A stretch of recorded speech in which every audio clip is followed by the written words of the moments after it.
What makes you think that another 1,000 men is gonna be like such an inspirational thing to do? Like what are we trying to do here? What is she aspiring to? Yeah, like is this a Guinness Book of Records team? Are you trying to literally recreate the Million Man March? Yeah. What's happening? I don't understand. What's going? Hold on, wait a minute. What's going on? What we did?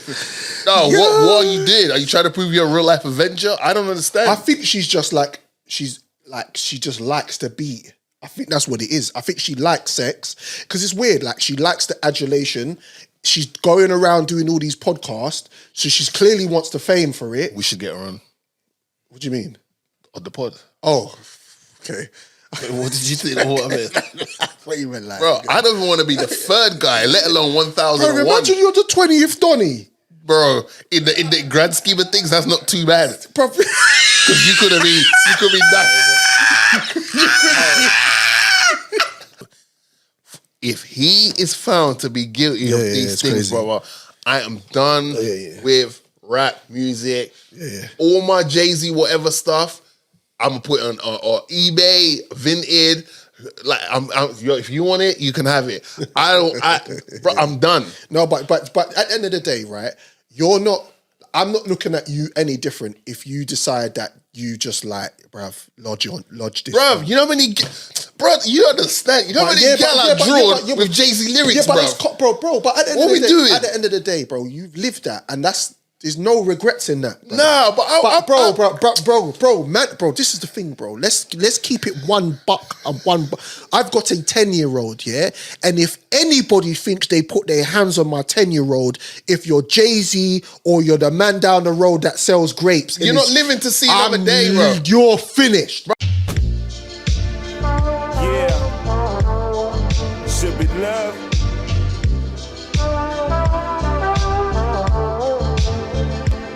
Fight for.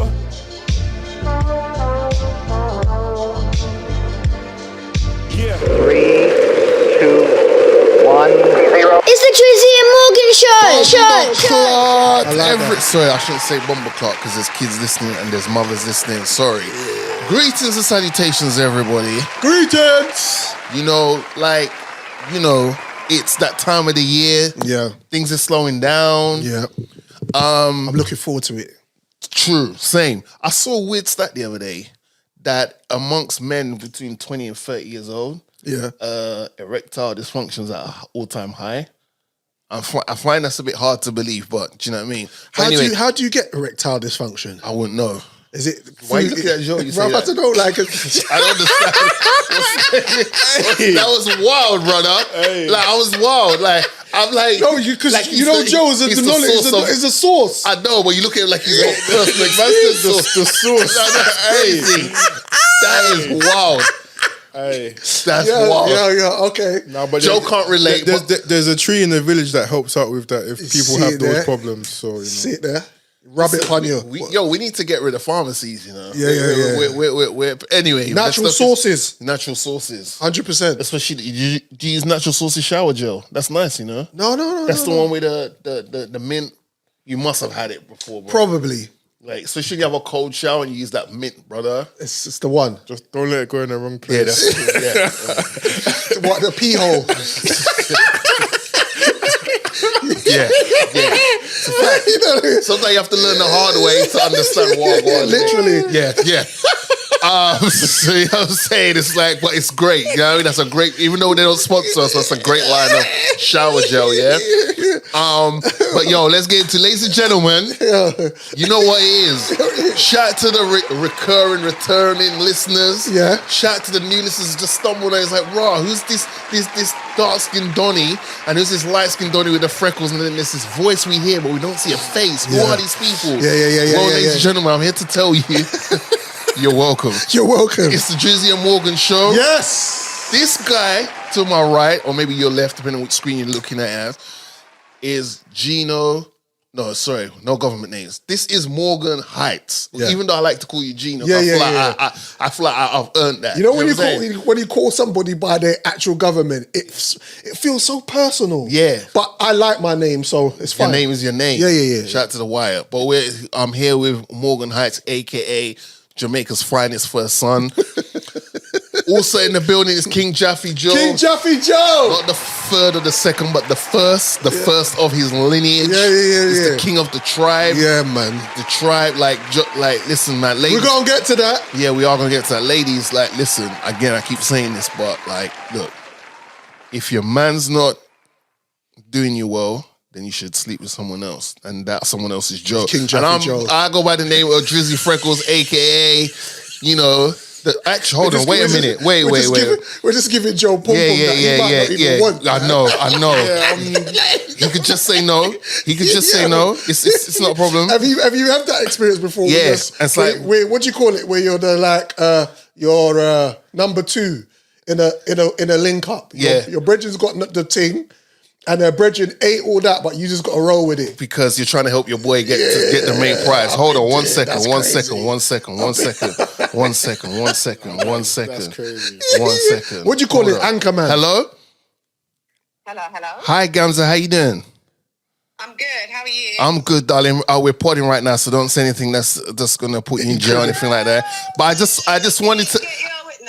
I just wanted to let the people them know that my name is Drizzy Freckles. I was in the middle of doing the intro for myself, and then I thought, let me call Gamza quickly and tell her, Gamza, Pappy's home. Have a nice day. So yeah. So ladies and gentlemen, have a good day. And listen, lock into the show, and let's keep it moving. Yo, there's been a few things over the last couple of episodes that I want to touch on. Pause. Okay. One, where have you been? Okay. Is it, I'm asking you because you could turn around and say personal, or you could turn around and say, this is what happened, and I would like it to be the latter. Okay. Where were you in the last episode? Because we did miss you, and it didn't feel right with you not being there, because you are my name's on the title. You're there every episode, and your name's on the title. That's a fact. Yeah.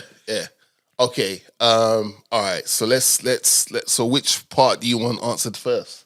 Like, where were you? Felt like a two-parter, or was it just one? Yeah. It's just one. Okay, cool. Yeah. So I was outside. Like I was. The thing was that when the conversation happened in the group chat, right? That shout out to Lorizzo. That was a great interview, by the way. Thank you. That he was booked in for that date. The date wasn't really confirmed if people was around. Right. So I, being a team player, I was like, well, I'm not about keep it moving because he's booked in. I don't want to mess around and guess. Like, oh, well, one of the hosts isn't around. Can we? So I just, but yeah, I was in this thing that was booked like maybe 2 months ago. Right. But I had a good time. I listened to the pod. Yeah.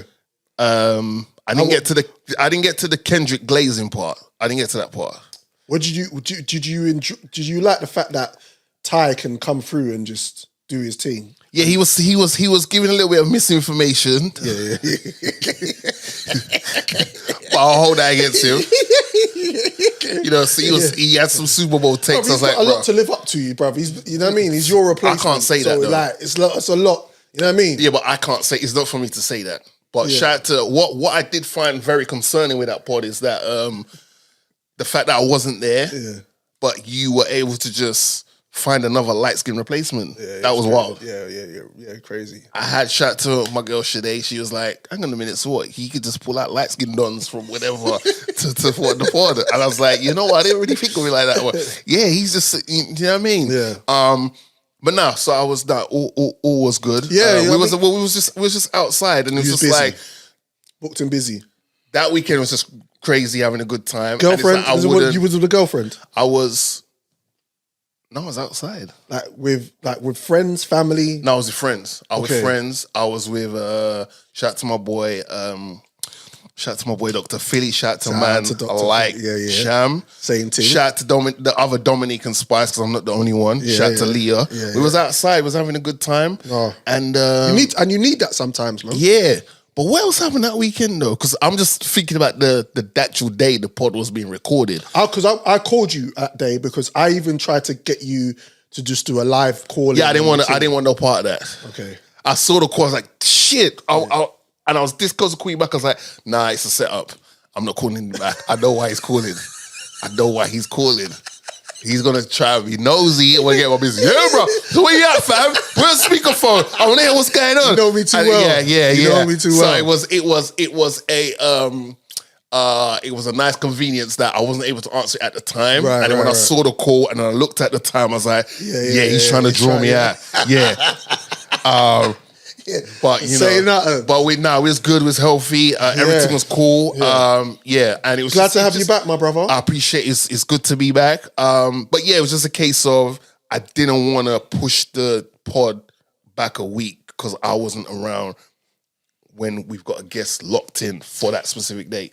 I would like to say firsthand that there's no Drizzy and Morgan show without Drizzy. I appreciate you saying that. I feel like your presence is always felt, and it's weird because you've never missed an episode before. Yeah. So like the dynamics of that is interesting. 'Cause, you know, like even when I listen to other podcasts and their main hosts are not there, it does feel. Even Joe Budden hasn't been there on his podcast recently. And it's a little, and it's okay. Yeah. But still robot, yeah. But you know what I mean? There's that voice that goes missing. And even Joe, me, and a stand-in, it's still, you know what I mean? But I respect it. Glad to see you back. Yeah, man. Joe, love this guy. We do. First and foremost. We just before we finished, just after we recorded the last episode, shout out to Larizzle. Yeah, entire. He mentioned that he's got to go away. So we managed to just get the podcast recorded in time. Get all the stuff over to him and get it out. Yeah. But the reason really why I rate Joe is because, and I mentioned it before in a podcast, I asked him if he's private. Yeah. And he's a very private Donny. Yeah. What I loved is that on his Instagram, he shared a picture. Yeah. And because you know when you share pictures and then you've got that green little box in there, that means not everyone's seeing this shit. Yeah. I felt very privileged. Same. I felt very... Did you get emotional? Because I did. I just felt like... It reminded me of when I first saw that scene in Bambi. I got that type of emotion.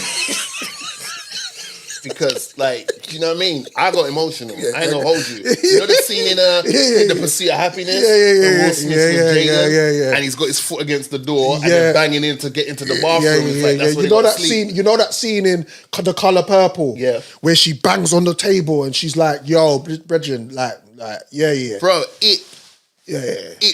bro, all the feels like even like in Lion King when Simba's with Mufasa, Daddy, and he's like touching him to wake up. And Oh, I got that kind of emotion. It was. You know what I'm saying? Yeah. So based on that, Joe, if you can give us any information on that trip, give it to us. Where did you go? What was that trip about? Enlighten us. So I went Nigeria. Nice. For the first time in a long time. First time in how many years? 14 years. Woo. Yeah, that's a long time. Yeah. Yeah, so, I went to see the ancestors. Yeah. I love that. Facts. Just, barefoot on the soil. Yeah. Come on. Come on. Yeah. I mean, like, in life, I don't just forget, like, it's like, for example, we only had hot showers 40 years ago. Facts. So it's like you go back to, like, I wouldn't say go back to like almost the beginning, the roots of like humanity, but you it's so easy to get kind of caught up in the social media work that it's like when as soon as you take time out and you realize life is laughing, and so it's kind of just. Like, especially because I went with my younger brother as well. So, like... First time for him, or...? No, it was for him as long as... same length of time he hasn't been as well. Okay, right, cool. But he was like... Baby. Basically. Yeah. He didn't remember. Well, he remembered a few things, but it was just like... Vivid. Yeah, and he's like... It was interesting seeing how he reacted to... like not always having access to certain things. Right. Okay, that's always interesting. Yeah, but I embraced it, man. And It felt good. It felt right, and we're here, man. Question: going home, Yeah. was there, and at the age that you're at now, was there a sense of like fulfillment, like in terms of you're at one with your ancestors, you're at one with where you're from, you're at one with this is where my parents, this is where it all started for me. Did you feel like a sense of fulfillment? Did you give you that? I'd say probably more responsibility than fulfillment. Really? Yeah. Right. Yeah. Especially because on my dad's side, I'm the oldest grandchild. Right. So yes. So by default, head of the family. I can empathize. I can empathize with that because I'm the oldest grandchild. Yeah. So like straight away, like people that were like last time you saw them were babies, they're looking to you. You know, yeah. So to rep. So that was like, especially like when you're seeing like I say more so like, as much as it's a blessing, it's also scary seeing your parents get old. Yeah, and for sure. Knowing, that they're gonna pass. And like what's to come for you, where you like. Yeah. The role you have to play on. Yeah. Yeah, I would say to you, while it's inevitable, I don't take on that right, like on your shoulders, right? Because it's a heavy burden to carry in it. Like it's a scary thought. But just enjoy that. I Joe, know, Mike, just enjoy that. Do you know what I mean? What you're saying is interesting because I hear you, but when you're at that level of okay, I am the oldest, and this is my generation, and the generation before me is basically giving you more responsibility because it's like when you're a child, you're a child. Yeah. But when you become a man, there's no excuses. Especially, and this is the thing, being a man, like you can't like this. For example, there's no way I can just back out of just not being a dad or a husband or it's on. Yeah, but no. What I'm saying is maybe I said it the wrong way. It's like thinking of that, like it's inevitable. Yes, we're all gonna transition at some point. Yes, it's inevitable. Okay, I see. Some people think about it right now, and you can see it weighs them down. And it's like, no, man, live your life. They're gonna live their life. They've lived a great life.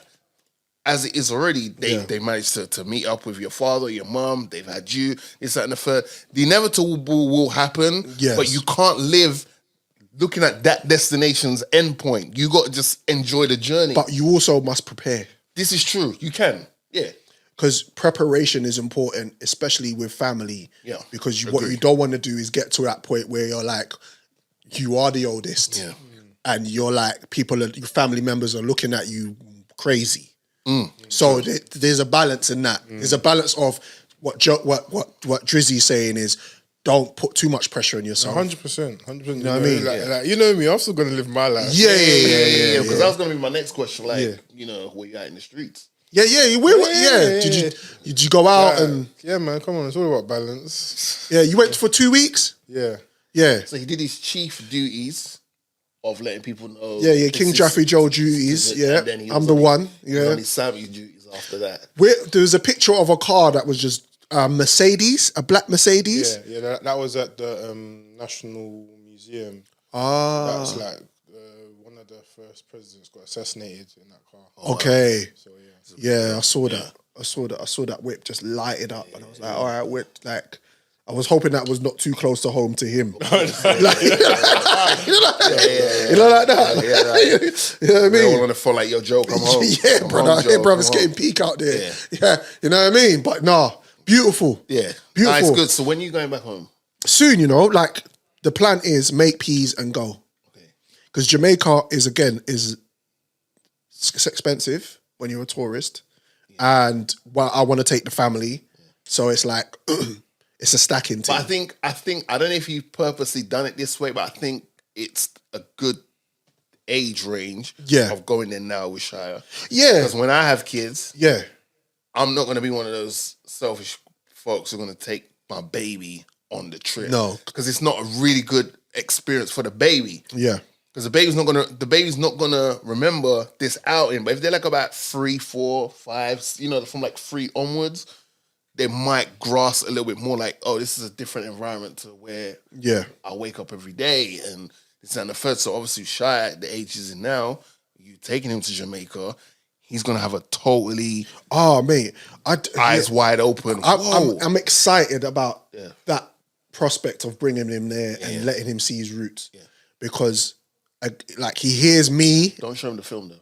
No, he hears me and then he hears my mum. Yeah, and it's weird because he's used to certain things we say in Jamaica, like our Jamaican slang or patois or things that we just say on an odd thing. Mm-hmm. He knows. Do you know what I mean? So it's like I want to see him interact with people in Jamaica and feel that emotion and feel that, you know what I mean? That this is where your people are from. Do you know what I mean? I think I definitely think that's important. But it's like, man, Joe took a trip to the motherland and you know what I was mean? waiting for him to be anointed a chief. Yeah, mate. And then put us on. Yeah, like just make us his advocates. You man, okay, cool. This is I think you'd be more Sammy though. I don't know why.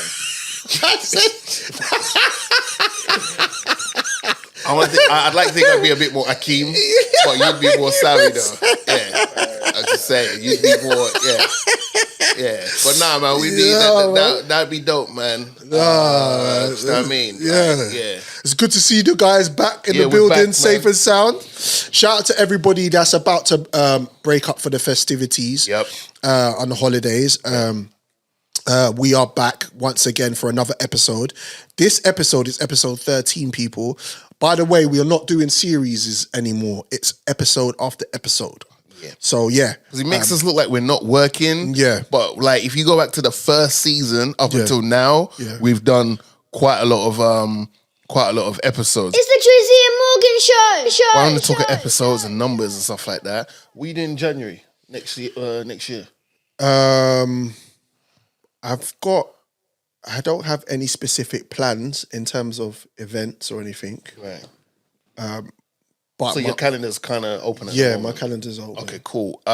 Joe, what you got planned for January? I think other than one, there's a few days where I might take a trip. Yeah. I'm about for the most part. Okay, cool. All right. So this can apply to since you guys have got some free times in hand. So there's a casting call happening in January. And you will need to bring ID. The location is to be confirmed. We don't know where this shubs is going to take place. So if you two guys go, there's going to be 998 other Donnies there because it's 1,000, right? So that's all. I just wanted to make sure you man's calendar's clear, innit? To let them know you want to come to the shubs, you need to send an email, a photo of your ID and a photo of you holding your ID to your face. Yeah. And then you got to email it to the email address of 1000 at lilyphillips.co.uk. That's crazy. 1,000 men in 24 hours. I don't know if she's cooking cakes or whatever, but that is crazy. So, do you realize, there's like 1,440 minutes already. There's 144 hours in a day. Yeah? Hours? There's what? 100. Someone's lied to us. It is 144 minutes in a day. In 24 hours. Okay. So basically, if you have 1,000 men you're trying to sleep with in 24 hours, that's peak. Do you even get a chance to go in? How do you even do? What you got? A minute? Are you a 1 minute man? Or are you like, ooh, I don't man, I don't want no. You got to get that knot off. You don't. There's no way. And brother, get out of there. brother. You have to be fresh out of jail to nut off in a minute. Bro, bruv, it's like, I don't know how you're going to do that, you know? Hold on. Should we speak to our... I feel like we need to... Hold on. Where is she? Hold on, wait a minute. Hold on. Wait a minute. We need to speak to the right... We're not speaking to the right people because there's just too many men in there. We're not speaking to the right people. Too many. Yeah? All right, cool. Let's run it real quick. Yeah? Come on, cool. What's going on? Cool. Why isn't it calling? Why isn't it ringing? All right. Yo, why isn't it ringing? Oh, shit. Oh, hello? Hello? Hello? Gamza? Well, she's not answering. Okay, I was going to ask her, like, is that feasible? Like, is it achievable? And what's the end game? That's the criteria. Yeah, so apparently, this is going to happen in January. Yeah. They call it a stunt. She's calling it a stunt. Okay. When I just call it prostitution, but like, it is what it is. Is it prostitution though? She's not getting paid. She gets paid. She gets paid. No, but the guys ain't paying her. No, it's OnlyFans, isn't it? Right. So she's getting There is a transaction taking place. There's a transaction. Okay. That's what she's doing. It's a right term sex worker. Okay. Work is put in. You're getting your back blown out. That's work. For peace. For peace. Yeah. It pretty much. So my thing is this, yeah. What makes you think that another 1,000 men is gonna be like such an inspirational thing to do? Like what? What are we trying to do here? What is she aspiring to? Yeah, like is this a Guinness Book of Records team? Are you trying to literally recreate the Million Man March? Yeah. What's happening? I don't understand. What's going on? Hold on, wait a minute. What's going on? What we did? No, what you did? Are you trying to prove you're a real life Avenger? I don't understand. I think she just likes to beat. I think that's what it is. I think she likes sex because it's weird. Like she likes the adulation. She's going around doing all these podcasts, so she clearly wants the fame for it. We should get her on. What do you mean? On the pod. Oh, okay. Wait, what did you think? What I mean? What you meant, like? Bro, I don't even want to be the third guy, let alone 1,001. Bro, imagine you're the 20th Donny. Bro, in the grand scheme of things, that's not too bad. Because you could be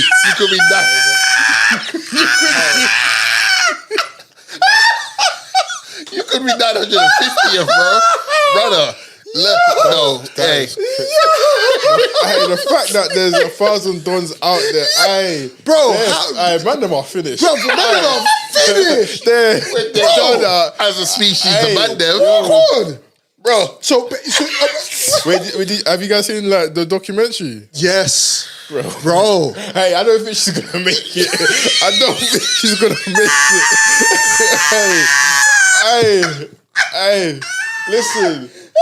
Hey, listen. What's that saying? A good pimp knows how many bodies his whore can take, bro. Look at her and say, yeah, she's good for 500 bodies. Yo, brother.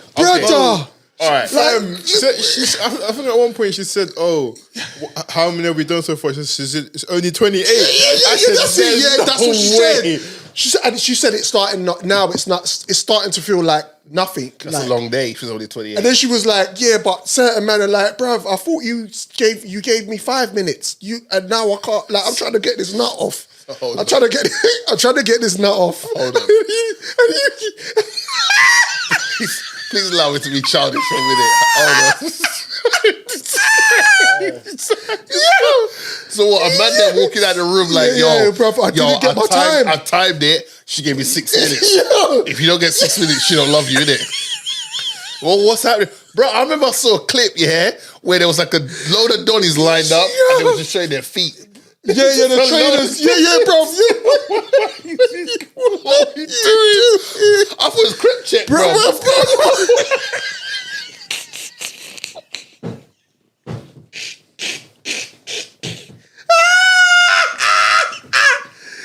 Bruv, let's keep it a buck, yeah? If these guys was ever they said, oh, we're gonna show your face on camera, over half or a quarter of people wouldn't turn up to that shit. They know they're not on camera.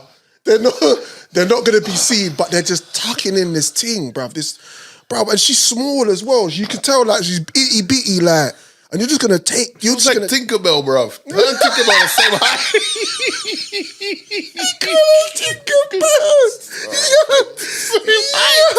They're the same height, same body weight, and then she's busting tears. Hey, hold on. Yeah, I need to call you out. I need to call you out. I need to call you out. Well, go on. Because I remember I DM'd you. I said, I just DM'd you the thing. It didn't need no introduction needed. And then you replied, I'm paraphrasing. You're like, yeah, fam, this is why I don't follow the page, because shit's mad depressing. And I was like, you know what? I respect that. Next thing I know, this guy goes in the comment section, goes, this looks sad, she needs help. This looks sad in her eye. Yeah. You can see she looks cold in her eye. It looked like she got bus in her eye. 5 minutes later, this Donny's putting in the casting call in the group chat, and he asks me, King Kong ain't got shit on me. And I was like, what happened to her mental wellness, bro? Yeah, it's crazy. So she did 500. She did. Was it 100? She did 100. Yeah. And then she's like, I'm taking this one on next. This is the next one. Normally, when you do one better, you're like, you'd be like, 01, 02, 03. You're adding an extra 900. She's going from 100 to 1,000. So 900 new Donnies. In 24 hours. You're going to get some bottom of the barrel Donnies as well. Imagine the last wood that you're taking, bruv. Like, what's going on? Like, why would you even do that? Your naan bread is mash up, bruv. Your naan bread. And this, bruv, did you hear on the documentary, her dad's friends are hitting her up on the phone. Her dad's, her father's friends are hitting her saying, I'm on job. What do you mean I'm on job? What, your plumber? What's good? So your dad, how's your dad? What? So your dad's just around his brethren, just chatting about your daughter like that, getting tucked. Like, what is going on? Where's her real parents? Like, where is your actual parents? Because your parents clearly ain't got no morals, or they're just on it for the bread as well, bruv. Because someone should be in your corner telling you. And she's the thing about it, in the doc, she was crying because you could see that's crocodile tears, bro. Like, here's the thing. Yeah, but you say that's crocodile tears, though, brother. But okay, if you, let's just say this, yeah. I'm gonna be serious for 1 minute. Okay, go. You've taken 100 or 100 plus penises, yeah. It's gonna.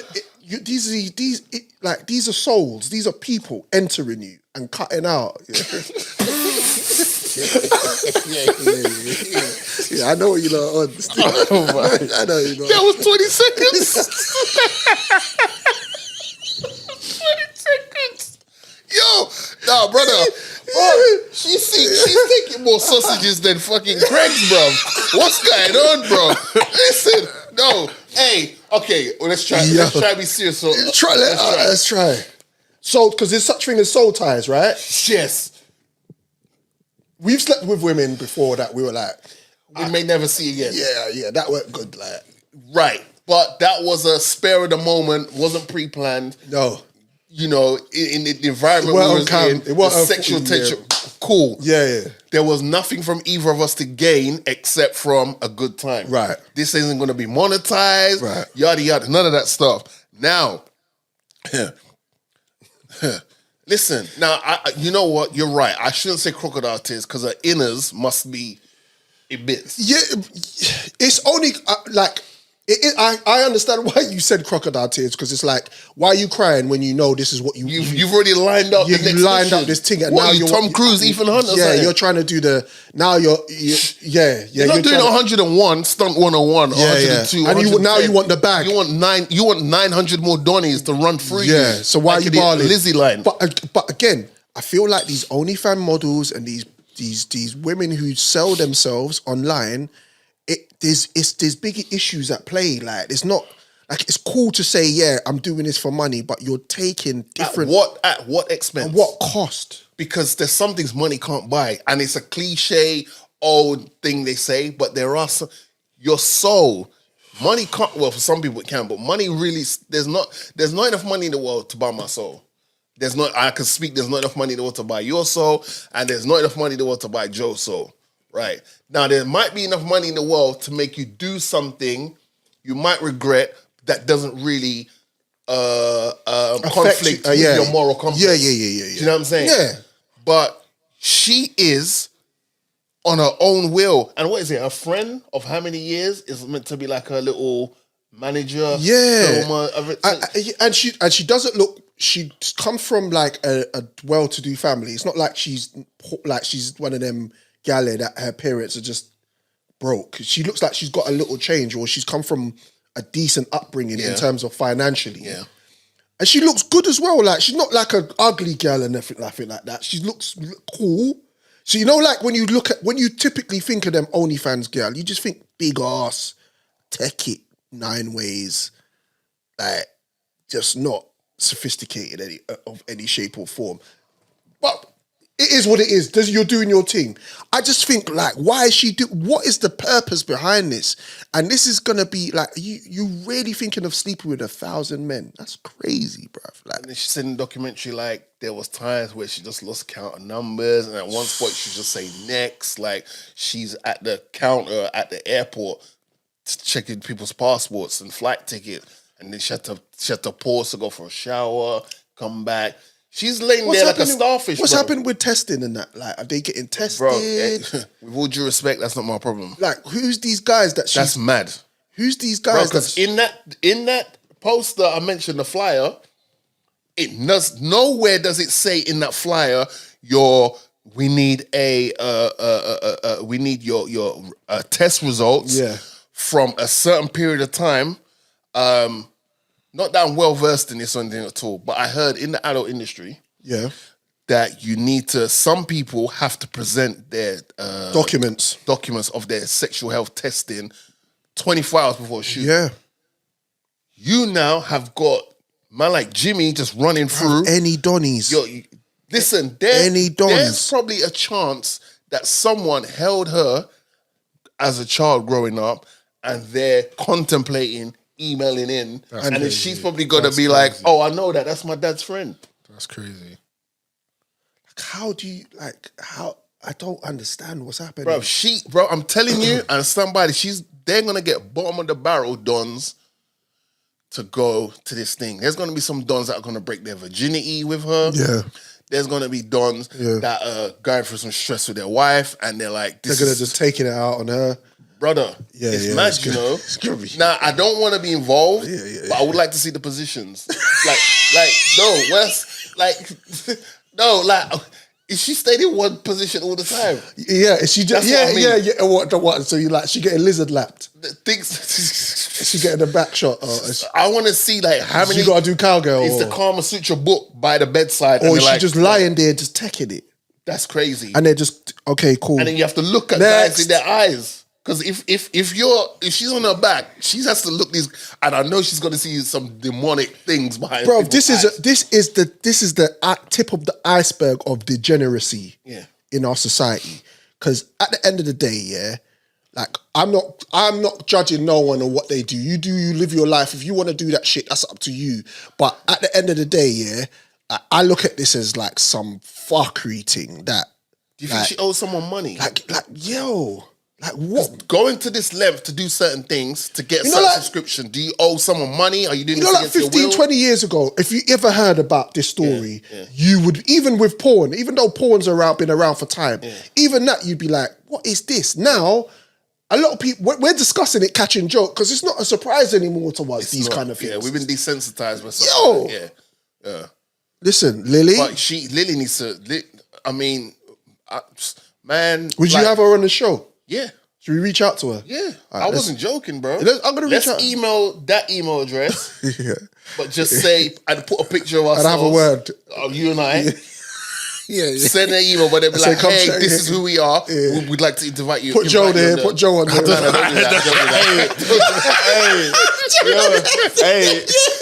that. Every time anything that's gonna have implications to Joe's street credit, you can't do that. Bro, hey, this guy don't realize every once in a while he stops me from letting people listen to the pod. That's what I'm saying. He's keeping our numbers low, bro. Bro, don't self-sabotage the thing. All right, cool. Say No, that. but we should email her and get her on. Like, I'm down for getting OnlyFans personalities on the pod. I'd have It'd be a word good to hear from them. Like, all right, but how do we approach it? Do we do the moral thing, or do we just ask them questions? Would you say, how do we approach it? What, in the email? Yeah, no. How do we approach it when they're here? Like, bro, come on, man. We're professionals. Yeah, we can talk to them. They might say something that slips, and it's like, all right, cool, well, all right, well, you gave me that hoop. Time for me to slip. There'll be a lot of slipping on that day in January, whenever that is. Yo, they're starting the new year in a bang, huh? But yeah, yeah, that's crazy. I wish her nothing but the best in life for 2025. It seems like she's got a lot on her plate for the new year, and yeah, peace be with you, man. peace be with you, man. But God forbid you decide to settle down and get with a guy. God forbid, because I don't know how same-sex relationships work. Because a female might be like, "That's fine." But I thought it was her. But like for another guy to take on that burden, But you, It's not even naan bread. It's just mushy peas. it's now. just brother. it's just, bro. It's just a whole Mashed hot mess. It's a potato. hot mess. with no butter, just Nothing, mashed potato, bro. water. Oh, bruv, the Donny that's 9,990, the 999th guy. Hold on, but if you're smart, So good. and you lied yourself up Bruv, to be don't nice, say if I'm smart. if you're smart, if I'm smart. and you lied yourself up as If he's smart. 999th guy, Yeah. between the 999th guy and the guy who's 1,000, you might get a longer period of time in there though.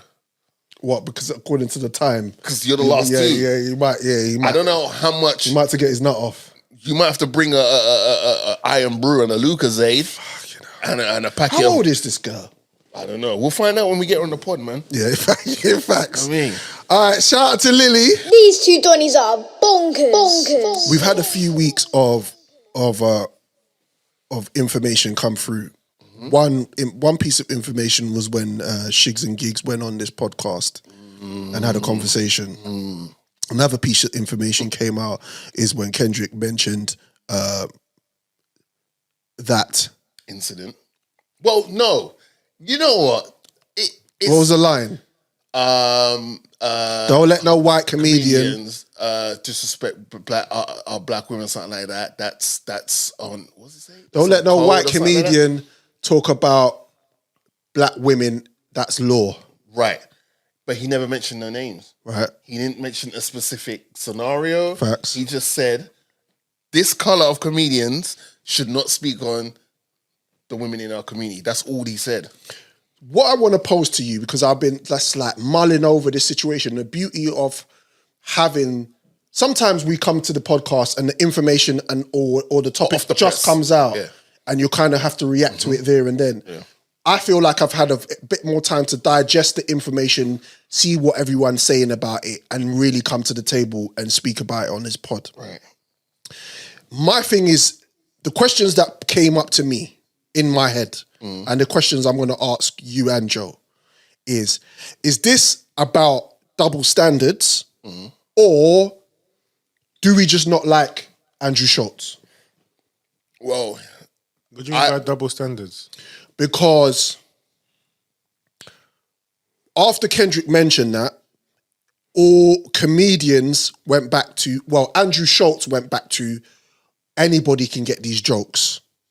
And the culture, I would say most I would say black people in general and the culture, because it's mixed, felt like he went too far with what he said on his Flagrant 2 episode, where he said he wanted to sexually assault Kendrick Lamar and treat him like a gal because he's short and Lily. whatnot.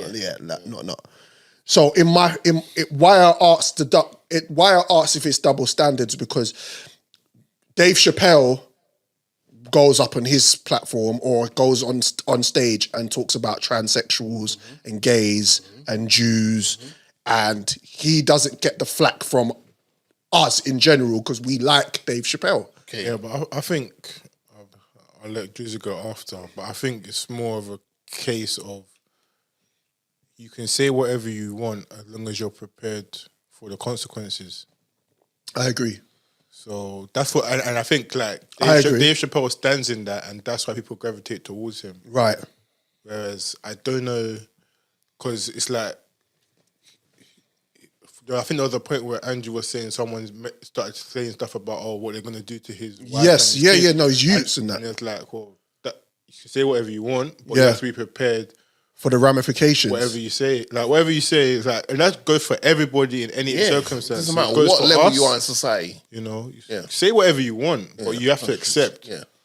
There's going to be, and I don't think he maybe clocked it. No, is at that level where he understands that just because I can mask it as a joke doesn't mean people can't react however they want. Take it the way they did to take it. Yeah, I don't think Joe hit the nail on the head. Is that some people are these devices we have in our hands, and people use the crutch of freedom of speech.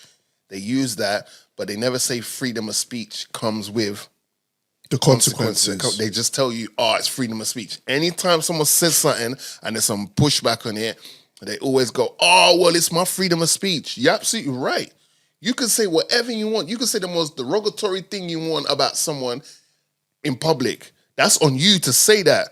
But you cannot expect, plan, or imagine how the person you're saying that about is going to respond. It could be anything. It could be they could reply back with a response on Twitter. They catch you outside, slap you in the face.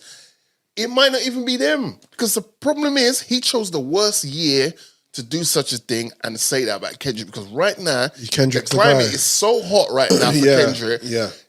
It might not even be Kendrick. Kendrick might be like, okay, that's how you feel? All right, cool, I'll get back to you in 2025. Schultz might be minding his business. A Kendrick super fan might catch Andrew outside and slap the shit out of him in front of his family. And he's going to be like, oh my gosh, what you do that for? And the person may say it's because of this, or they might be like, you know why, and just walk off. Because if you look at the landscape when we're talking about LA. Yeah. Right? Them motherfuckers are together right now. In full force. Like they've never been since probably when the NWAs came out. Facts. And Dre dropped, Snoop dropped. Kendrick got Game came outside. Yeah. It's not been like that since then. Kendrick got the Bloods and the Crips on board to hang out with each other and perform and unify. So, and I just think in general, West Coast just have that kind of energy. It's not like New York. New York is kind of I feel like New York will get behind each other to a degree, but it's more about it's more about their boroughs. The boroughs, yeah. It's more about and who it is. Yeah. It's certain people they'll definitely unite. Where West Coast is like we're all in this. Crenshaw, Compton. You can't say shit. Bumpton, whatever. We were united. The West is one. So it's weird because when I'm looking on the internet and I'm seeing people react to this, I'm seeing people that are offended by what he said, and I see why. Like, I'm not going to sit here and fake the funk.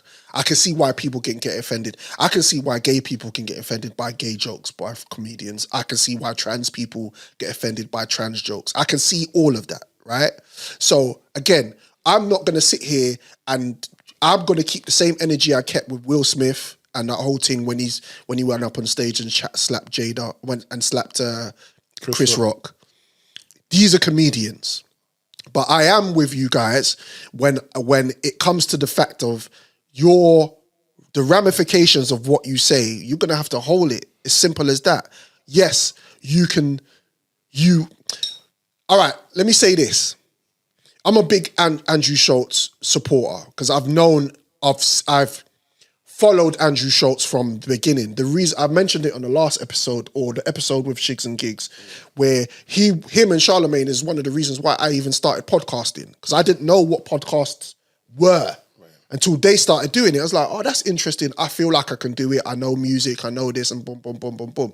So because I have that context behind it. I know Andrew Schulz isn't malicious or isn't trying to be racist in what he's saying. But if you just start watching what's going on, or you see clips, or you see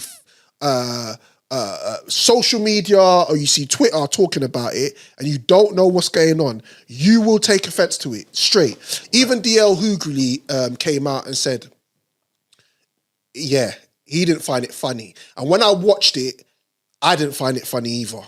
I didn't. It wasn't like, like when Dave Chappelle orchestrates a joke and he makes it, he's clever and he makes it funny. And when you listen to it, you can go, oh, rah. It's not even so much about the joke. It's the way he's told it. It's like, right, that's fucked up what you just said, bruv, but that is hella funny. Yeah. The way Shultz did it, it was like, he didn't prepare. He went on his show, doubled down, tripled down, and I'm like, brother, like, cool, and you man are gonna kiki and ha and laugh on the pod, but you lot gotta go outside. And Shultz, I know Shultz has got to go and travel and pod and perform his stand-up in certain places. You might get approached. And you're not from the culture in that sense. You're not like, I get it. I get the joke. I understand why you've said it, but man will check you for it, bro. Yeah, well, I think also you have to look in regards to like how many jokes are said of women of other communities. Yeah. Do you see what I'm saying? Yeah. Like, you don't hear majority of the time, you don't hear white comedians talk about women in their community because it's like, well, it's too... Like, you don't hear... Say that again, you don't hear... You don't hear white comedians normally make jokes. Their biggest jokes aren't normally about women in their community. Like, it's like, they might say something like, oh, me and my wife. They might refer to the people in the community as my wife, but that doesn't necessarily mean their wife is... Bill Burr goes in a white girl. Yeah, that's true. But he's married to a black. He probably sees things in a different light. Yeah, but you're right though. That's a good example. I forgot about Bill. When Bill Burr goes in, he goes in on his own. Right. And he gives those nuances with the fact that his missus is black. Okay. And maybe the difference between Bill and Andrew is Bill isn't trying to be in the culture. I don't feel like the culture... What do you mean not trying to be in a culture in terms of not trying to force yourself in the culture? Into the culture. I think the culture's embraced him because of his work with Chappelle. Right. Especially in the Chappelle show. Right. And he's kind of comedy, people have gravitated. We all like to laugh. It doesn't matter what race, background you're from. We all like to laugh. Yeah. But Bill's never been almost like banging on the door like, I want to be part of this hip-hop community.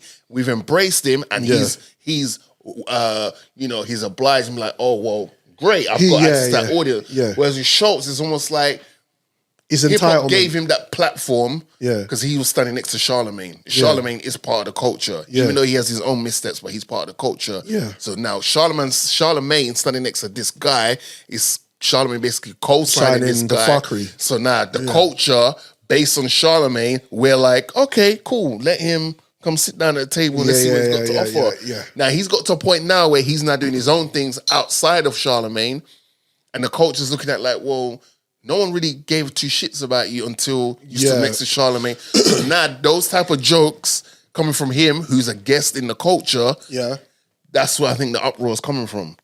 I hear you. Do you know what I'm saying? But then it all boils down to, sir, if you're going to make these type of jokes, cool, but what happens after that, you just have to accept it. You can't be wrong and strong. You give the joke, Kendrick says that, and then you come back with, oh yeah, well, if I had my way with Kendrick couldn't do that with me because I'm taller than him, he's short, I could turn him around, I could do this, that, and the third. That's a weird response, first of all. And Kendrick There's so many ways. Kendrick might kick his ass too. Kung Fu Kenny, I believe the Kung Fu part. He is the guy in Rush Hour 1 that John Cheadle was playing in Crenshaw. But you could have responded to Kendrick in so many other ways. You could have even responded with silence because he did not call your name. He didn't mention you. Your name wasn't mentioned. You got gassed up. You got pointed out, and then you took it upon yourself. Maybe he saw that as an alley-oop to go viral. Yeah, but you could go viral different ways. You could be like, I'm not saying that guy is. I'm not saying it's the right way, but I'm saying right. Of course, he's bruv. This is the biggest thing smoking right now. Engagement is currency. Kendrick is the biggest thing smoking right now. Yeah, he's relevant in the culture because of the whole beef with Drake. Yep. He's mentioned white comedians and he's stepping on his thing, right? Yeah. He's come to the table to say, I'm going to represent this thing in terms of I'm going to be the white guy, the white comedian that talks out about it. Because Bill Burr, to this day, I heard Bill Burr say nothing about it. Maybe he will, but he hasn't. Yeah. My thing is this as well, yeah? Is sometimes, again, it's context. Yeah. You know, like, if Andrew Schulz was on stage and he orchestrated the joke about Kendrick Lamar in a certain way, maybe he wouldn't have got the backlash for it.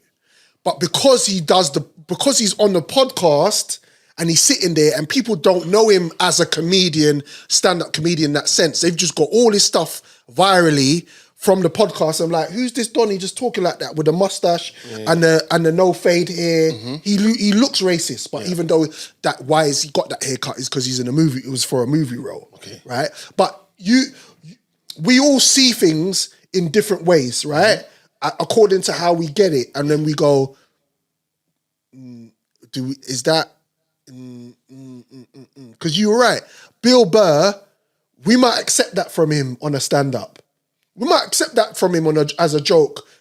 If he does a special and he's doing a joke and it's about Kendrick Lamar and it's about, I mean, to be fair, can you really orchestrate an intelligent joke about sexual assault? Yeah, it's crazy. Nah, bro, like I said, no, you're right. His name wasn't mentioned. No, you're right. No, his name wasn't mentioned. No, like right. I said, it's a dead joke. Yeah, it's terrible. He could have responded. He could still go viral. Yeah, he fucked up without saying the Kendrick. So he could be like, whoever Kendrick is talking to, me and the rest of my white homies or whatever, how you want to bust it or whatever, we need to congregate together like the Wu-Tang Clan. We need to find out who this guy is, because I would not want to be that guy right now. And I know Kendrick ain't talking to me because could have said that and bust it off as a joke.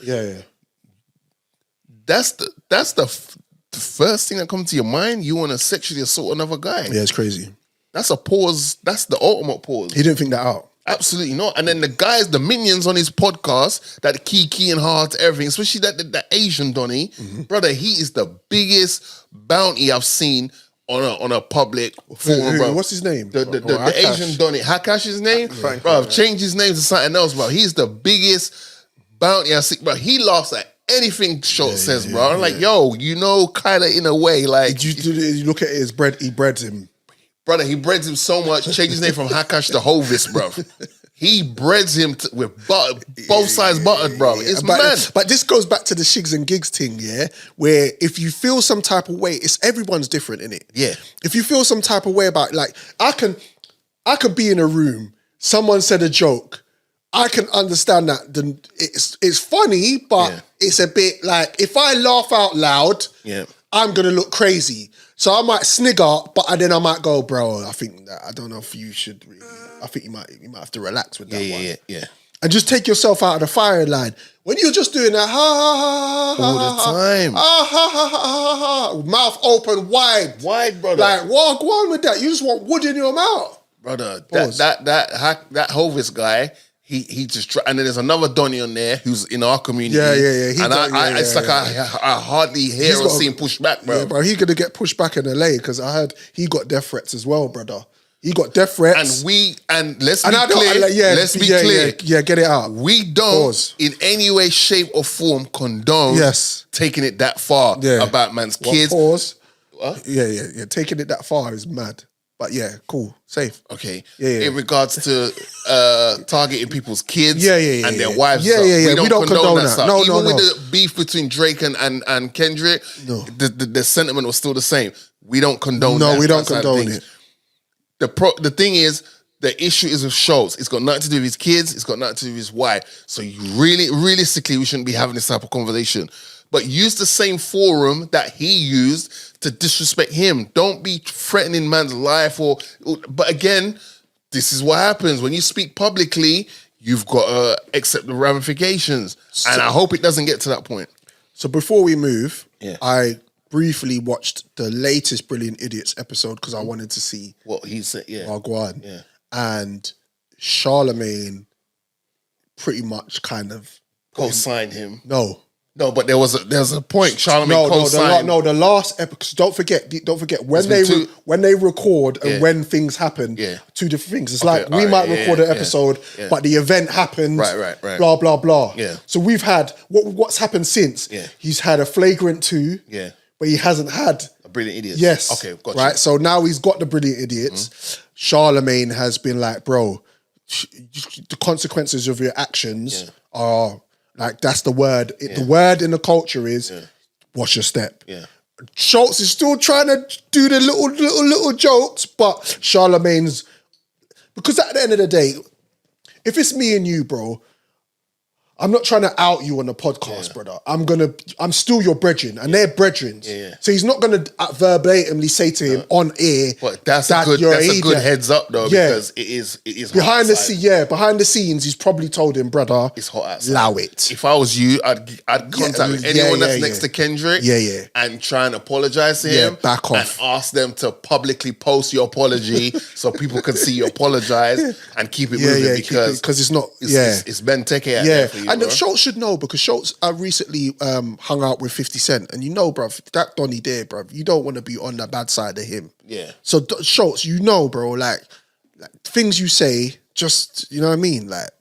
Yeah. And the thing about it is, I want, God willing, Andrew Schulz will be sitting here one day. Yeah. So I'm not trying to diss the man, but I'm just trying to say to him, bruv, just be careful what you say, bruv. Chill out. It's the Drizzy and Morgan show. But on the subject of comedians, Talk to me. Netflix recently dropped I think it's fair to say, a highly anticipated comedy event. We're talking about Jamie Foxx. In regards to Jamie Foxx. Yeah. There's a lot of people who just were anticipating, because it's been like 20 plus years, I think, since his last one. Right. Some people are anticipating it because it's Jamie Foxx and they've never seen Jamie Foxx. They just know him as a movie star. They don't know him as a comedian. Right. There's those of us who grew up seeing Jamie Foxx do his thing and navigate through Hollywood, and you could say him and Eddie Murphy are the two most gifted performers we've got. Yeah.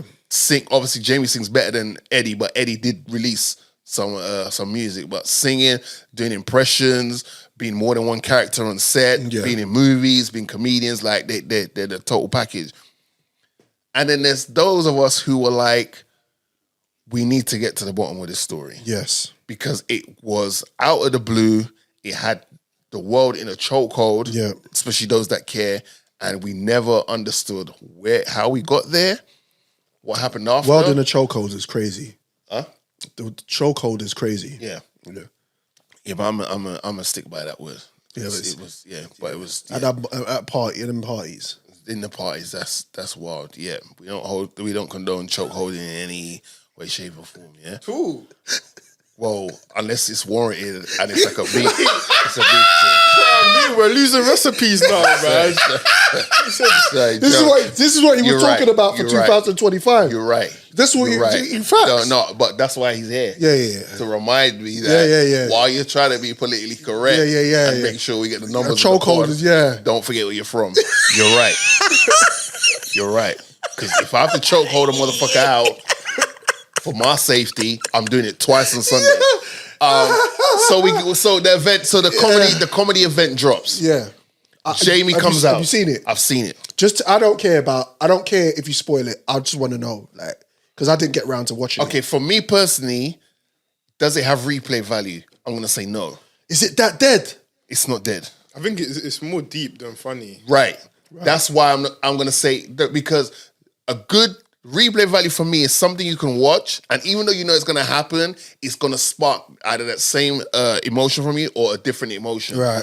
With this one, that's a one-time emotion thing. Like when you sit through it, it makes you feel a certain way. You can't experience that again. That's like a first time raw feeling. Okay. So that's why I say it doesn't have replay value. Because when you watch it the first time, I think like the one is enough. That's enough. Because of how it's going to make you feel. So did you watch it by yourself? I watched it by myself, yeah. So did you discuss it with anyone straight after you watched it? I spoke to my boy Zush. Shout out to my boy Zush. Shout out to Zush. He had the same sentiments that it's like it's a one and done for him. Really? How long is the stand up? It's like an hour. I want to say 20, roughly. Right, okay. Rounding it up. That's a long time to not be decent. No. I enjoyed it. I enjoyed the stand up. Right, okay. I don't want to call it a stand up because it was more like almost like a sermon. It was like, because he's breaking down what happened. And it gets to a point where it's like, you're not even here for the jokes anymore. But the jokes help to kind of break up what we're listening to. Right, okay. But you start thinking a whole bunch of things going through your head. Like, yo, at one point I was like, Jamie ain't got to worry about nothing when it comes to coin, when it comes to scratch, when it comes to P, when it comes to money. Right. He ain't gonna worry about nothing. Jamie's got all these, how many zeros in his bank account? And when that thing happened to him, none of that shit meant nothing, bro. I see. That couldn't help him with nothing except obviously getting him the right care, yada, yada, yada. But it didn't prevent him from missing out on that. Do you know what I mean? Right. And when he breaks it down, shout out to his sister, the real MVP, shout out to his daughter, because there's a point where he goes, his daughter and his sister was like, no one's coming around here. It's just us, the family, as in the sister, the daughter, and those that need to take care of him, the carers. No one else is coming around here, try to take pictures of him, try filming. None, like, he was on lockdown. It's almost like he was on his own COVID lockdown again. But you know what I want to get to, though? Go on. No. Like, I want to know. There was no involvement from that guy. Because you're saying to me, that, okay, it was okay. Yeah. I understand that it was not quite a stand-up comedian thing, but it was more about his life and it was a little bit more Sermon on the Mount thing, boom. I just want to know, brother. But there was jokes in there, though. Yeah, but bruv, what happened with you and did he poison you or not? I said to you, no. I gave you the no before you even got to that point. No, that's not Did he poison you? Because that's what I want to know. I don't know where that rumor came from, but he does touch on, Diddy does get some strays in this stand-up. Absolutely. What did he say? He talked about the parties and be like, I've never been there at those times. I've always but everyone says that. But did you see him there? But everyone says they left before they left. But you're meant to. Why you gonna incriminate yourself by saying, yeah, I saw cheeks hanging from the because when the whole tapes come out and your bait face is on there. Well, then they have to do it. For our entertainment, let's wait until we cross. I want the truth. So do I.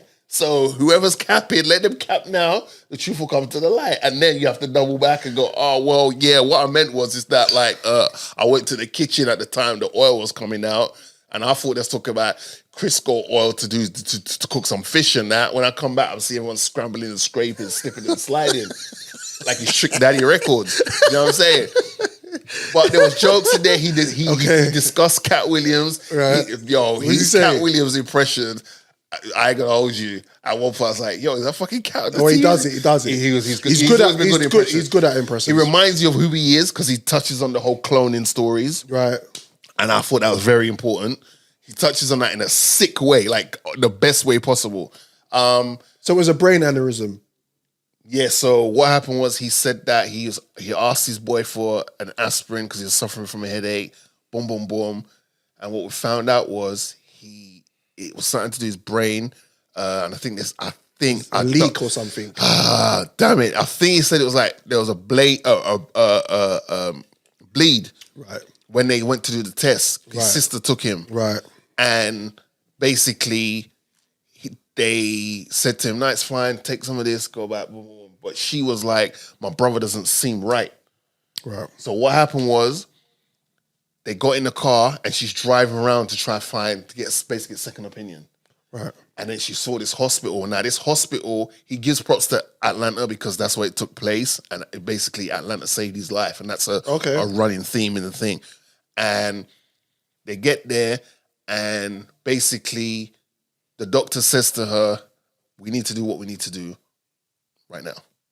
Because if we don't, your brother's had a stroke, and we need to deal with it right now. Right. And again, when it's getting into these deep moments where there's utter silence in the audience, you could hear a mouse farting on cotton, bro. It's that dead silence. Right. Not because it's whack, but people are so invested in what happened. Okay, that's interesting. And then it was engaging. It was engaging that he gives you a little joke to just give you a little time to breathe, like, Right. because you're so entranced in the thing. Right. And then he goes again and continues the story. Right. And then there's things that happen and how he's comparing himself to like Nino Brown in New Jack City, sorry. And it was all just that was him being like Bruce Wayne and Batman in the mask. His mask was he's Nino Brown. And then people had to say to him, you need to relax. Stop putting on this front and this act, because we know your pride is hurting. We know you're in a shit show of a situation right now. We're here to help you, but stop fronting like you're a superhero. You're not. You think he's Illuminati? I don't know. I don't know. He said what, like 20 days? Yeah. 20 days had passed, and his word said to him like, "Yo," and he goes, "I don't remember those 20 days previously." Because even when the news came out that he wasn't well, he went missing for a minute. Like he went off the grid. Like, and you know, bruv, it's Jamie Foxx has always been like that staple in movies, in comedy and music, like, you know what I mean. And what I liked about the stand-up is, and I like when stand-ups or documentaries do these real life thing where they take clips from the internet, and there was a lot of internet stuff on there that they put in the comedy event, at the beginning as like an intro. People online on TikTok going, I know from my understanding, he like you don't like. One woman kept saying he's dead. Yeah, she kept saying that was like, and then they kept looping it because like in a way it's like, but you're not part of that circle. And there's some clone. He was a clone, and then he had a funny joke about his taste in women, which had him on the floor. That shit was funny. Well, he likes. I heard because he likes. He don't like mummies. white girl no more. Yeah. And then he goes, I don't fuck it, I'm gonna spoil this bit. He goes, I don't like white girl no more, and the crowd's going crazy, and there's sisters in the crowd going, yes, come home to us, daddy. And he goes, I don't like white girls no more in public. But I was dying. And he's like, no, I'm not joking.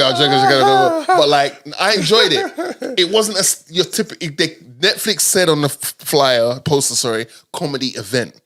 Right. And I think that was overlooked. But the poster shows him holding the microphone. There's a poster of him, a picture of him with the piano.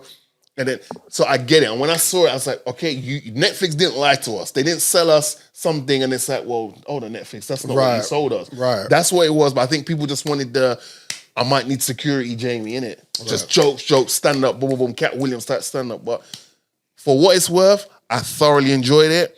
If you haven't seen it, I would definitely advise seeing it. If you're a Jamie fan or not, go see it, because there's a section of this thing that's going to make you realize, oh, wow, I am a Jamie Foxx fan. I just didn't realize it. Yeah. Because he does a dope way of telling you, I could never be a clone because this.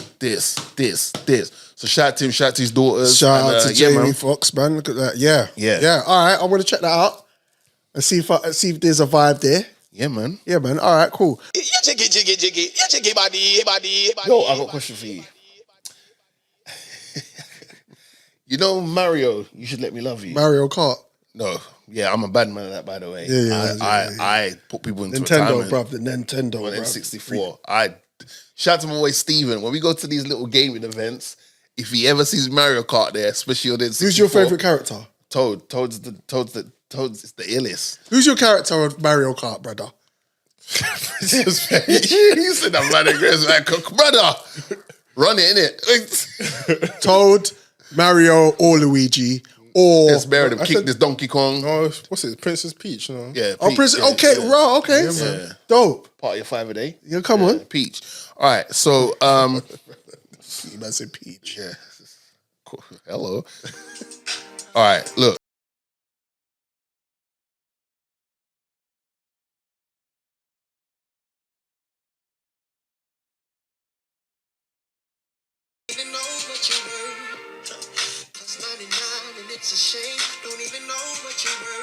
All right, so you're saying she's a dime plus 99. Like a dime is low. It's not. Is that US currency? A dime is low, brother. Yeah, it is actually. So you're saying, shout out to my boy Innie first of all, because he brought this to my attention. You're a dime. So you're a dime. So you're 10. A dime is so it's basically saying you're $1.99. Wait, hold up. Wait. Hey Siri, what is a dime? It's 10p. It's like 10p. 10 cents. 10 so cents. you're a dime plus 99. So you're basically saying she's $1.09, Nah, right? that's deep. And then he says, you don't even know what you're worth. But maybe she doesn't want to be reminded she's $1.09, huh? Like, what's Mario doing that here, bro? Yeah. When you check lyrics, bruv. Do you know what I'm saying? Yeah, and he's almost bringing it to attention like he's doing a good thing, but she might know her worth is $1.09. I think it's more of a metaphor. Yeah. I don't know, brother. But that's a weird figure to use. If you're a dime, you're a 10. But when you say a dime, but it's a 10. It's 10. A 99. Yeah. 99 is just problems. And I guess, no, I fuck with you. I guess that's the segue. All right, let's. Yeah, you want to segue? You segue king. That's the segue. Segue king. That is the segue. Go for it. How do you start this? It's the Drizzy and Morgan show. Okay. He called himself a young man. I love it. Hey, bro. He called himself a young man. All right. Bro, I'm just a baby boy. He called himself a young man. Okay. All right. Let's start from the TOP. I'm gonna give you the alley oop, bruv. Okay. Since I know what I'm gonna say.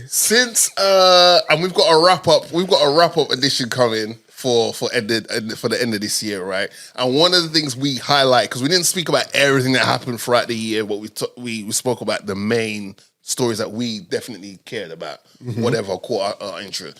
One of the things was the whole Puff Daddy situation. And, we said verbatim on this pod,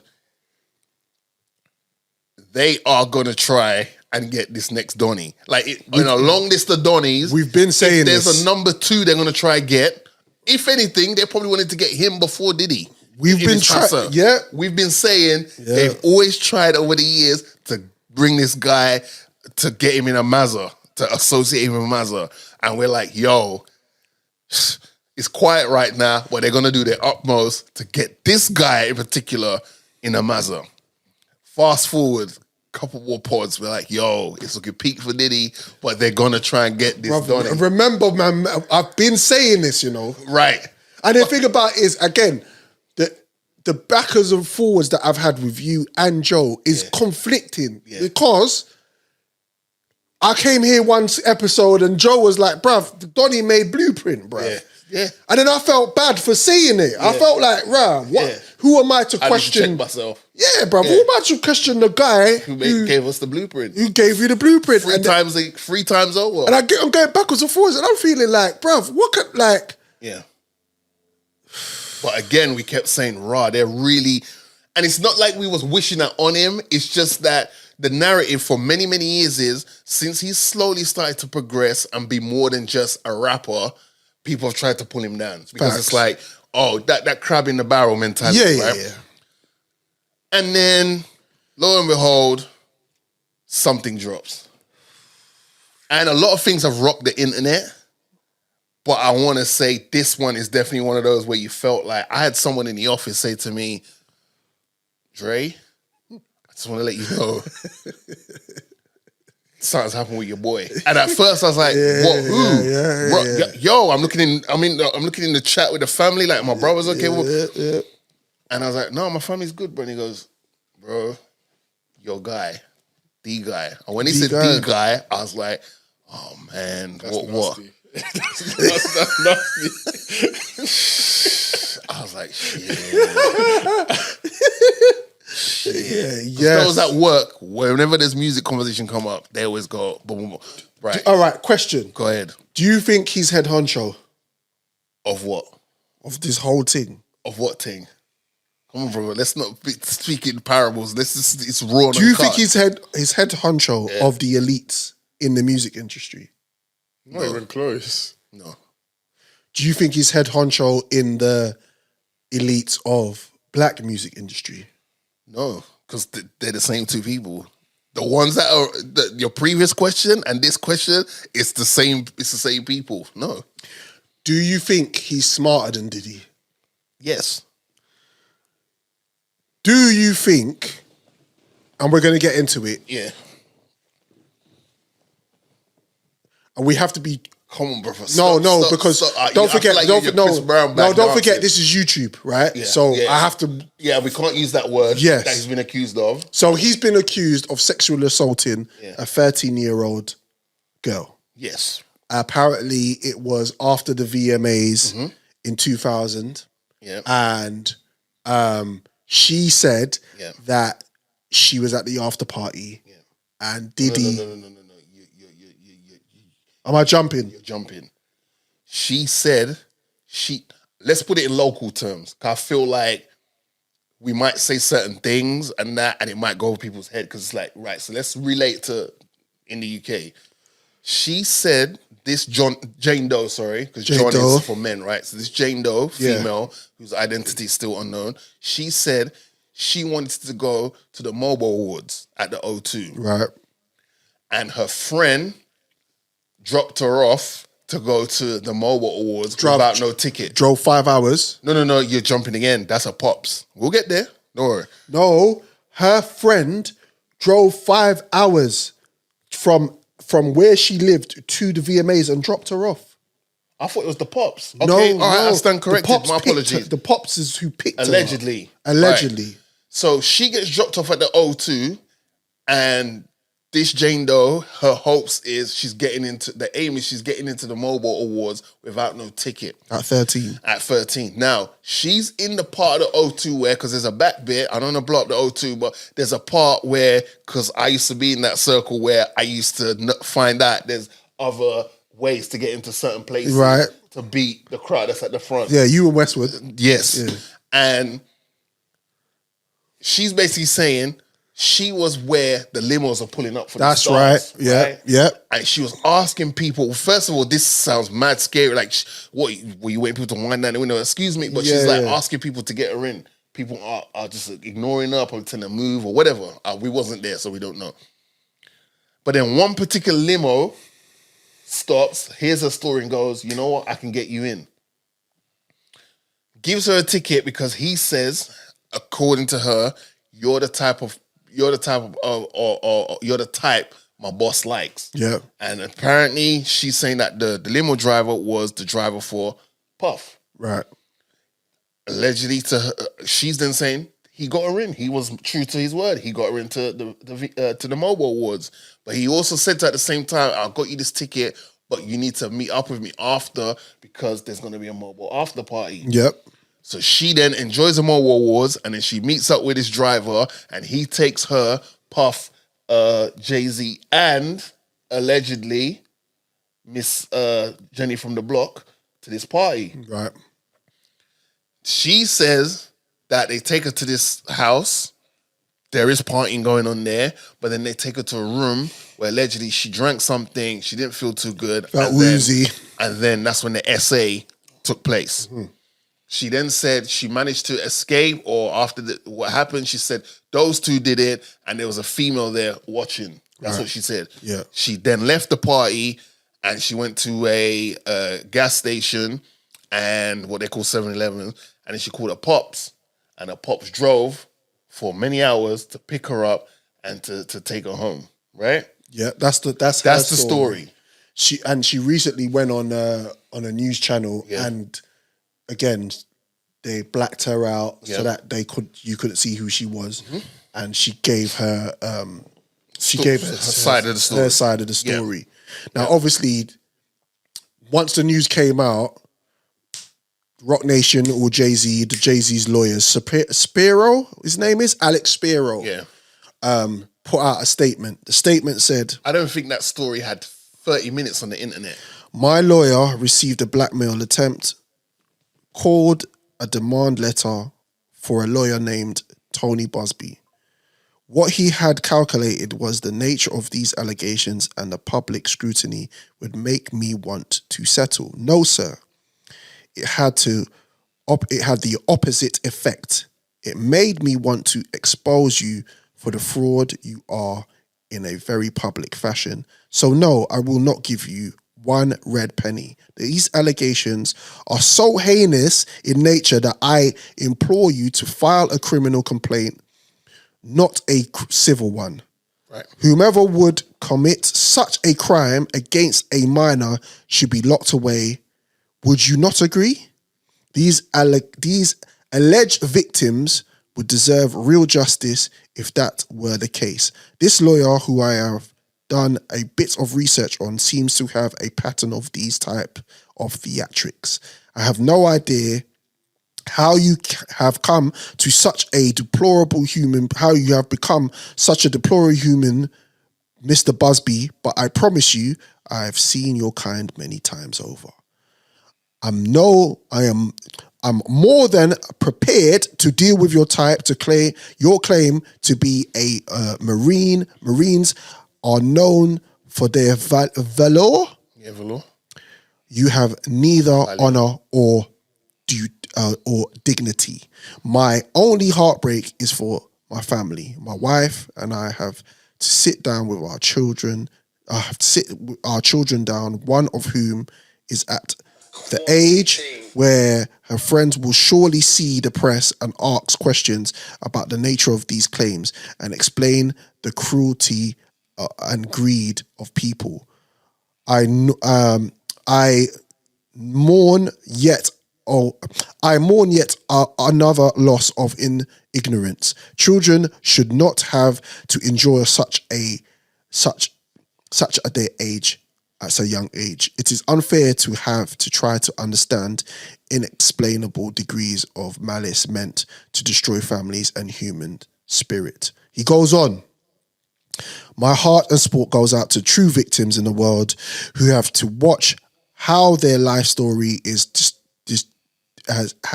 dressed in costume and profitability by the audience chaser in a cheap suit.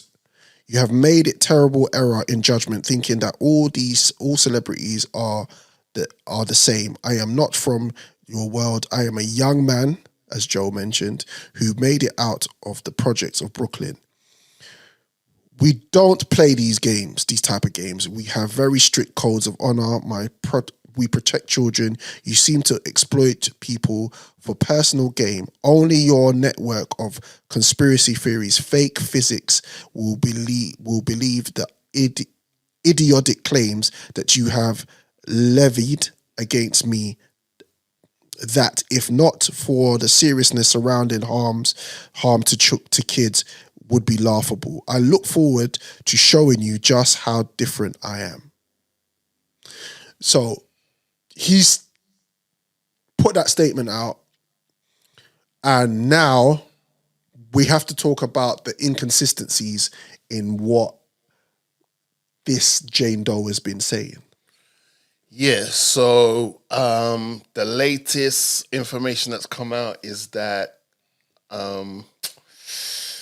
oh boy. Okay, so in her statement, she said that she spoke to someone, another celebrity who's got a tattoo on their arm, a specific tattoo, and she spoke to him about it, like, oh, boom, boom, boom, boom, boom, having little small talk about it. That person has come out and said, this isn't facts, because at the time they're saying this was meant to happen, I was on tour. The two musicians, Benji Madden. Right, that's it. Yeah, and his brother. She said she was having a conversation about their tattoos. And they weren't even there. They weren't there. They said they was on tour, so they're like, "Well, how were we there? And how did that conversation happen?" Yeah.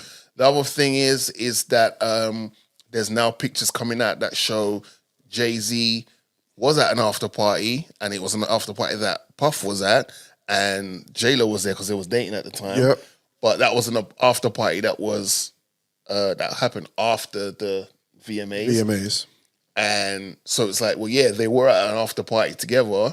They're in the same building together, at this after party that was put on by MTV. So they're like, well, you're saying you went to an after party, but it's that. Like, what other after party happened? Now, don't get me wrong. There are after parties. After the party is the hotel lobby. Like, the other guy did say that in one of his biggest songs. After the after party is the hotel lobby. Right. But based on what she's saying, that they left the VMAs and went to this party at this house, there's a load of people there. It seems from the pictures coming out that it was an official after party that took place in probably another venue by MTV. Right. So there already people are like, well, which one is it, ma'am? Like, which one is it? Because your story's starting to be a little bit shaky. Then the whole thing with the father, and the father's like, I don't recall ever having to pick up my daughter in the middle of the night and having her tell me this, that, and the third. And like, I don't. He said he remembers. He doesn't remember picking up his daughter at that particular time. Yeah. And also, she said that she went to a gas station. 7-Eleven, yeah. And waited for her dad to come. Yeah. She waited 4 hours, 5 Something hours. like that. Yeah. At 13 years old at a gas station. Yeah.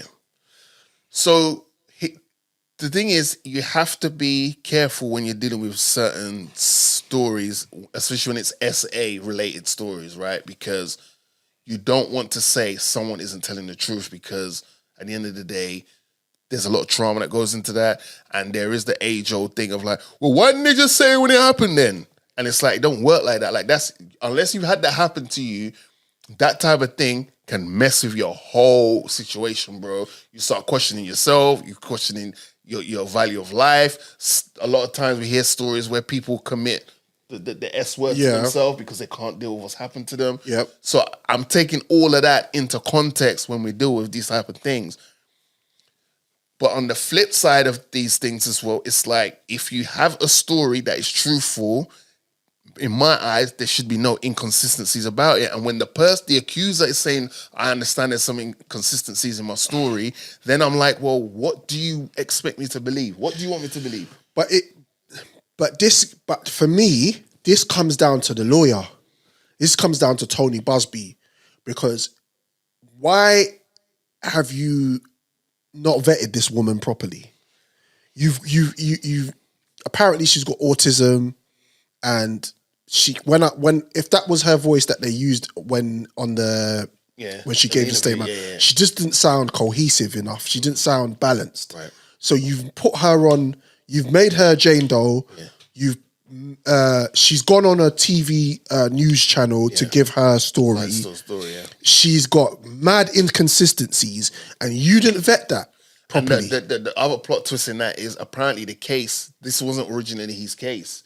The case came from another lawyer who passed it on to him, allegedly. And originally, Jay-Z's name wasn't even in that statement. Right, but then you as her lawyer right now, I don't care about the lawyer before. If you're willing to take on a case for anyone, you have to vet the person that handed you that case. It's like being in the police. We've seen it in movies and shows all the time, where someone goes up to you and goes, hey, Mr. Heights, here, we got this case for you.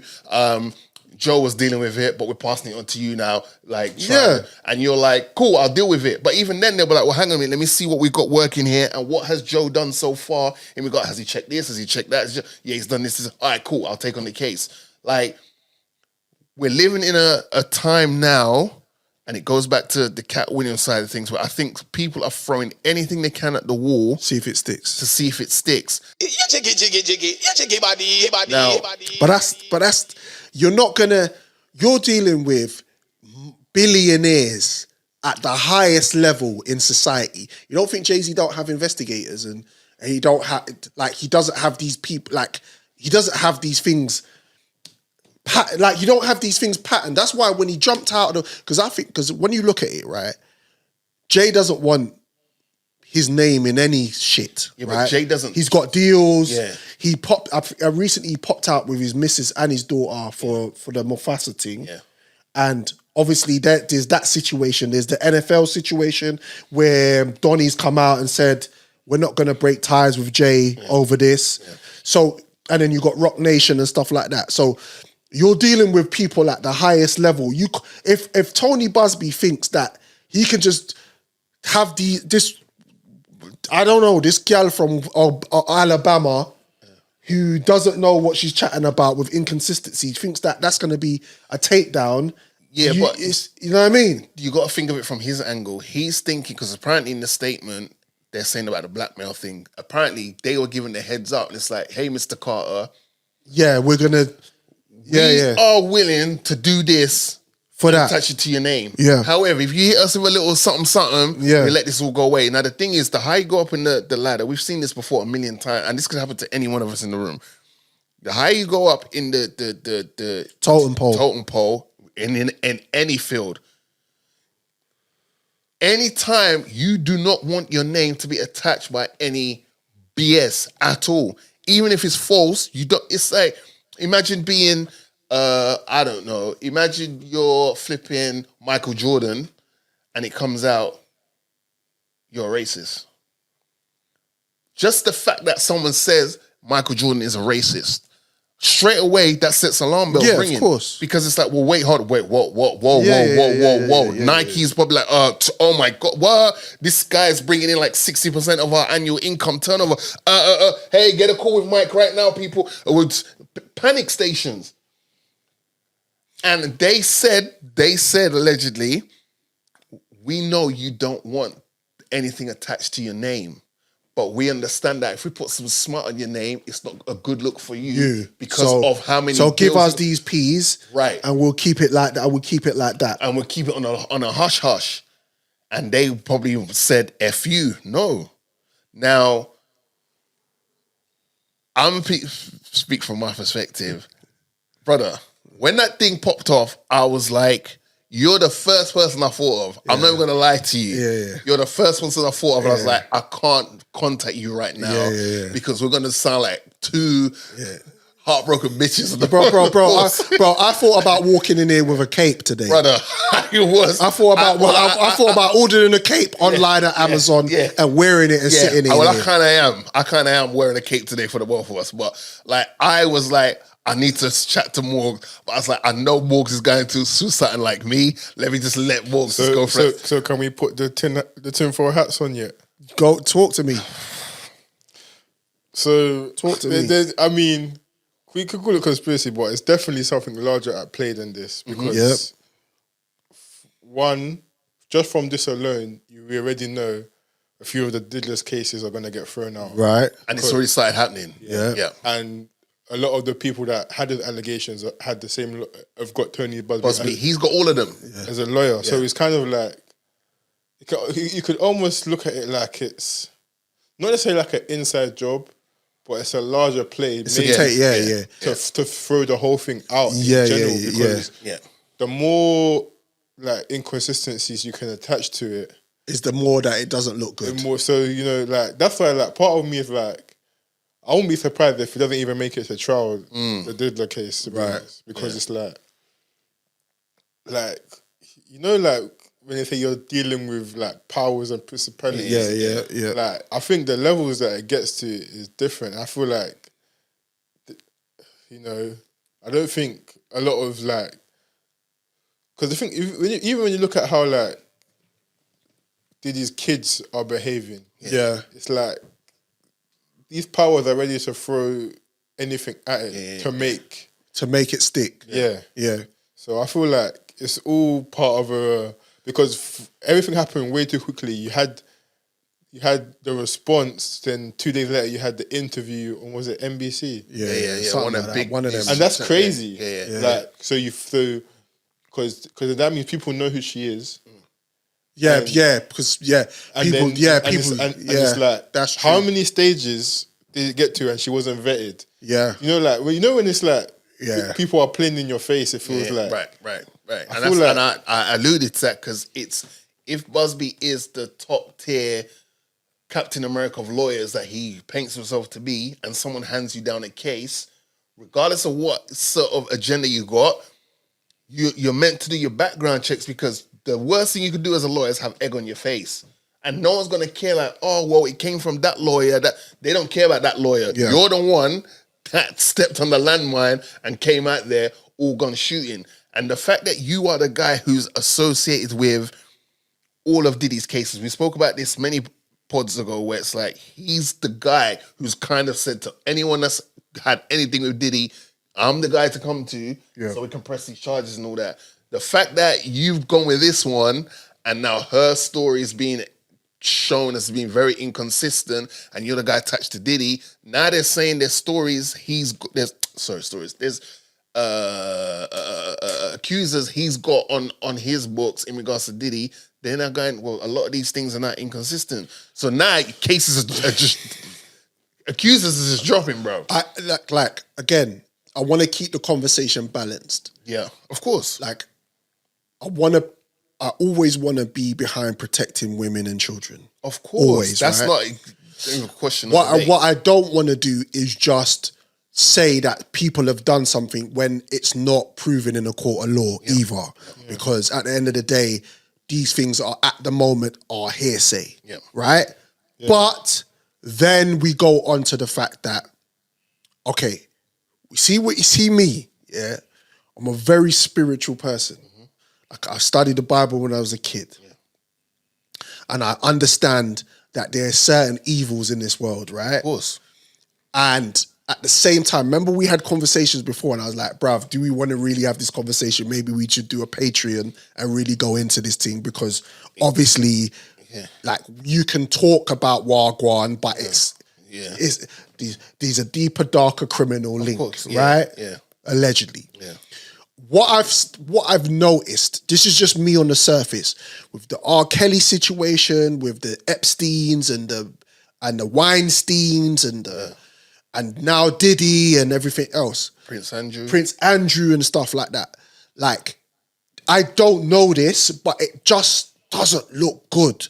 And when we talk about Cat Williams telling man at the beginning of the year that this is the year of exposure, and some things are starting to come to fruition, I'm questioning everybody. Now, of course, again, you'd be naive not to. We're talking about Jay, and when we talk about Jay, we grew up on it. And I said this to wifey, bruv, like, and you know what he was saying to me just now, like, oh, well, you wanted to call me, and you're going through conflicting thoughts because you know how we feel about Hove. Like, he's the guy, we grew up on him, and I'm saying to my wife the other day, babe, like, am I just like, these Donnies that we just grew up like looking to, are all these lot back fuckery? Are all of these lot fuckery? And she's like, babe, she said, we might in our lifetime see a madness. Yeah. That's what she said to me. Right. And I was like, and I don't want to make this morbid, but we're living in a time now where, again, we're seeing things that we would never expect to see. So it's like, without going, with this story, I don't believe her. Okay. I don't. This seems like a lot of, this is my money grab, takedown, blah, blah, blah, rare, which is why when I said to you, Jay-Z is smarter than Diddy, you ain't getting Jay-Z on that. Yeah. Diddy, he just seems like somebody just like almost like an airhead, like someone that was just living his life frivolously, this parties over here, doing what he does and not really checking that he can, no one's bigger than the what's the program. No one's bigger than the program. It's industry, Hollywood, blah, blah, blah. But then I'm like, this is unprecedented times. I've never seen such things happening in this lifetime where we're just questioning our artists and thinking about maybe these men ain't who they seem to be. So again, so are they not afforded that luxury anymore of innocent until proven guilty? I know. I think as content creators sitting down doing a podcast, we should do that because I think but I think the public, I think it coincides with social media. I think that went out the window. Oh, that's gonna. Everyone was able to give their opinion on something happening. It's you're guilty until you're proven innocent. But that went out the window since the internet. Since we've had the internet. Yeah, that's what I'm saying. But like, you had to go certain places to see it. Whereas now it's you didn't have to be in those places. If you weren't in those places, you wouldn't see it. Whereas now we've all got IG accounts. No matter how often you use it, you've all got IG accounts. And even if you go to search or something on IG, there'll probably be a post up there on the algorithms in the search where you're gonna search, and you're like, oh, what's that? You look at it, boom. That's how they get you. On the flip side, to add balance to it, should the evidence line up? Because we have to look at this scenario as well. Should the evidence line up and actually back up this young lady's claims, and it goes to the court of law, and he's found as, yes, Mr. Sean Corey Carter, you are guilty of, because the evidence stacks up to this and your testimony and it's not like, brother, I'm done. Me personally, I am speaking for me. I ain't speaking for Joe. I am not speaking to my fellow Hovenger over here, Morgan. Me, I'm done with rap, bruv. I'm not listening to. I'm not fucking with rap no more. Bro. I am done. It's like with that, rap, bro. but that's how I know how you feel. I'm done. I know I'm that. done. I know that feeling. And I know rap has a. We know, know that rap. feeling. We know rap has nasty business going on. Now, when I say nasty business, I'm just talking about man will have these parties and chicks are coming in and it's wild orgies, yada yada. We know about that and how women will be on sets and they'll be like, yo, give me a little sucky, I'll put you at the front of my video. We've known about these things, but this happens in Hollywood all the time. Yeah. You know what I'm saying? But me personally, for the amount of time, amount of minutes, and hours, days, weeks, months, years I've given to hip hop, if the guy that I hang my hat on and say he is my favorite MC doesn't necessarily mean he's the best MC out of hip hop. Yeah. But my favorite MC, I humbly believe, is the greatest of all time. Yeah. If my greatest of all time of the genre of music that I enjoy is found to have done these heinous things, I am done with hip hop, bro. Bro, that's me. I went into my loft the other day because I had to get some stuff down for the missus, and I had my crates of CDs, and I bought every one of Jay-Z's albums. I have the hard copy CDs of all these albums. I got them. When I look into certain things, this is the thing, and this is the thing with us human beings, like sometimes things are in plain sight and we just choose to ignore it, right? True. So, for example, the R. Kelly thing. Mm-hmm. When I was growing up, that tape went around, brother. Yeah. The VHS. Yeah. Joe, we had VHS back in the day, and that thing was in the barbershops everywhere with the man was on there spinning gal around. Dave Chappelle made a skit out of it. And I think that didn't help though. And we still chose to ignore it. We just kept it moving because it's a step in the name of love, brother. But if it came out now, if that VHS was to come out now, it would be 4K. Absolutely. It'd be clean. And in 3D. But it would be, the repercussions would be instant. Michael Jackson is bro, that guy there is the guy to me. Like, it's not even that he's the guy to me. He was brought up in the same religion as me, Jehovah's Witness. He's black. He's a one of one Donnie. Yeah? But again, the allegations that happened, and even him when he was interviewing and he was saying, "Bruv, I got youths in my bed and that's what I do." I'm like, brother, that's not normal shit, brother.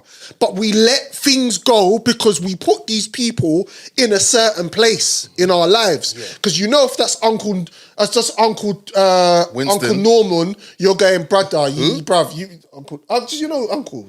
Who's that name? Where you get that name from, bro? Yeah, this is normal. This is a name. Okay. Like everyone's Norman, Uncle. Oh, Norman. I thought you said Norman. No, Norman. Oh, sorry. Okay. Like I'm just putting names out there as a pretend name. Shout out to Normans though. Shout out to Normans. Yeah. Like you would be questioning their shit, but because it's Mike, it's Mike. Yeah.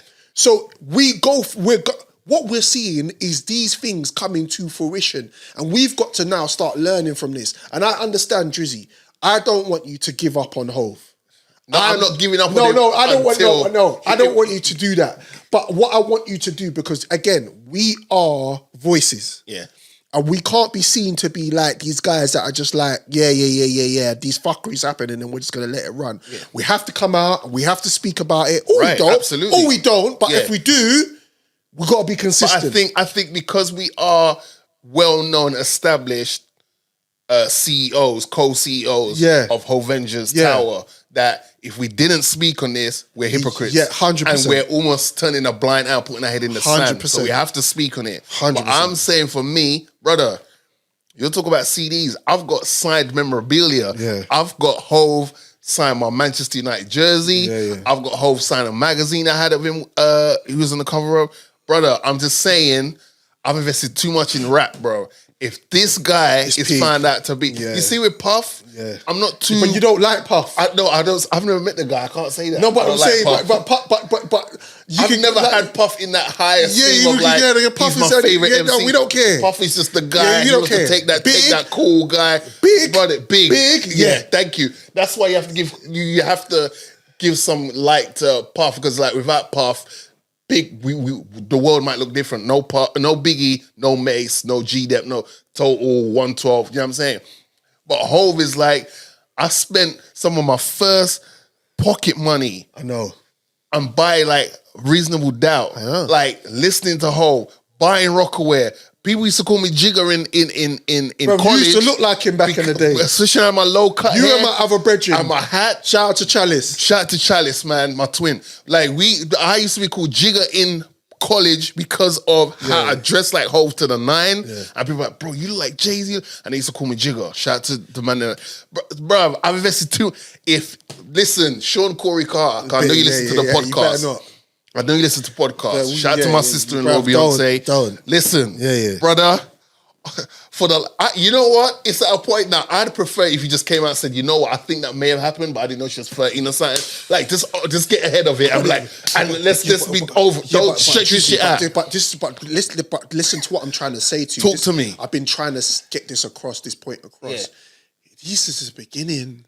I know. Like this year has shown us it's on and popping for Hollywood and the music industry. Yes. So 2025, it's not slowing down, brother. 2025 is going to be hot. It might be. We might be back here in January. Standing next to the Cat's sun. got something out again, and he's doubling down on a madness. Yeah. Or they wig him. Or they wig him. Yeah. You get me? Yeah, but I think we hope that doesn't happen. Yes, of course. I think in 2025 it's gonna be so hot we might feel like we're standing next to the sun. But I'm just talking about this particular individual. If he is found to be guilty of these things, brother, I am done with rap music. All my Jay-Z whatever stuff, I'm gonna put it on eBay, Vinted. Like if you want it, you can have it. Bro, I'm done. No, but at the end of the day, right? I'm not looking at you any different if you decide that you just like, bruv, lodge this. Bruv, you know how many, you understand? You know how many gal I drawn with Jay-Z lyrics, but bruv? bro, but at the end of the day, bro, you've lived that, and there's no regrets in that. Bro. Nah,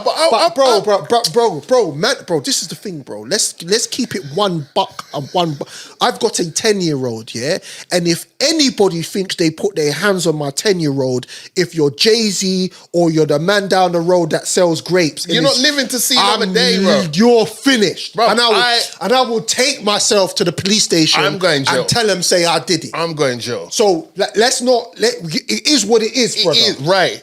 But it's just, bro, I just don't understand. Like, you hear about these stories all the time. And he's just like, as a parent, brother, I'm holding jail. Yeah.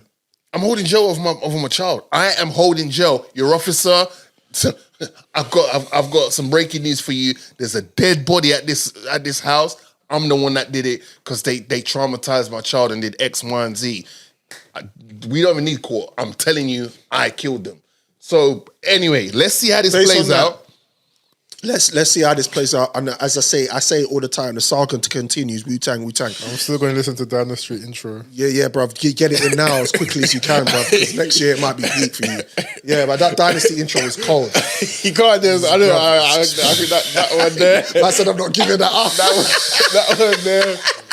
Theme song to The Sopranos. Yeah, it's crazy. Yeah, man. Yeah, crazy. It's the Drizzy and Morgan show. Before we wrap up the show, quickly, because we just got to talk 40 quickly. I've got beef with Arsenal fans online. The beef I've got with Arsenal fans online is they're telling me that this phase 5 that they're going through, yeah. What's the MCU? Yeah, what we doing in phase 5? Yeah. You see, that has context because Arteta hasn't had all the resources that he needs, and they still need a striker. And I'm saying to them, hold on a minute, where you lot supposed to be winning the league this season? Man City ain't on job. Slot just came in and took over Liverpool, so let's not talk that. You man come runners up. You lot been bridesmaid twice now in 2 seasons. I got left at the altar, and now you lot are falling short again. Wagwan. Okay, when you have to unfortunately encounter such human beings, just say to them, when it comes to the Premier League, you lot are the Drake of this Premier League team. Elaborate. You were in the fight. You got close. Yeah. But you just couldn't withstand. Yeah. The marathon. Yeah. Yeah. Because they keep changing these narratives. Here's why they're the Drake of this thing.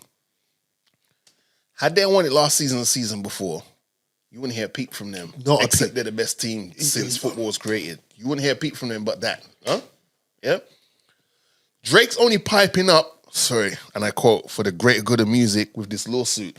Because had he won, we may not have got that greater of good lawsuit. Different conversation. Applied. Yeah. Had they won the league, all this context talk ain't happening. Yeah.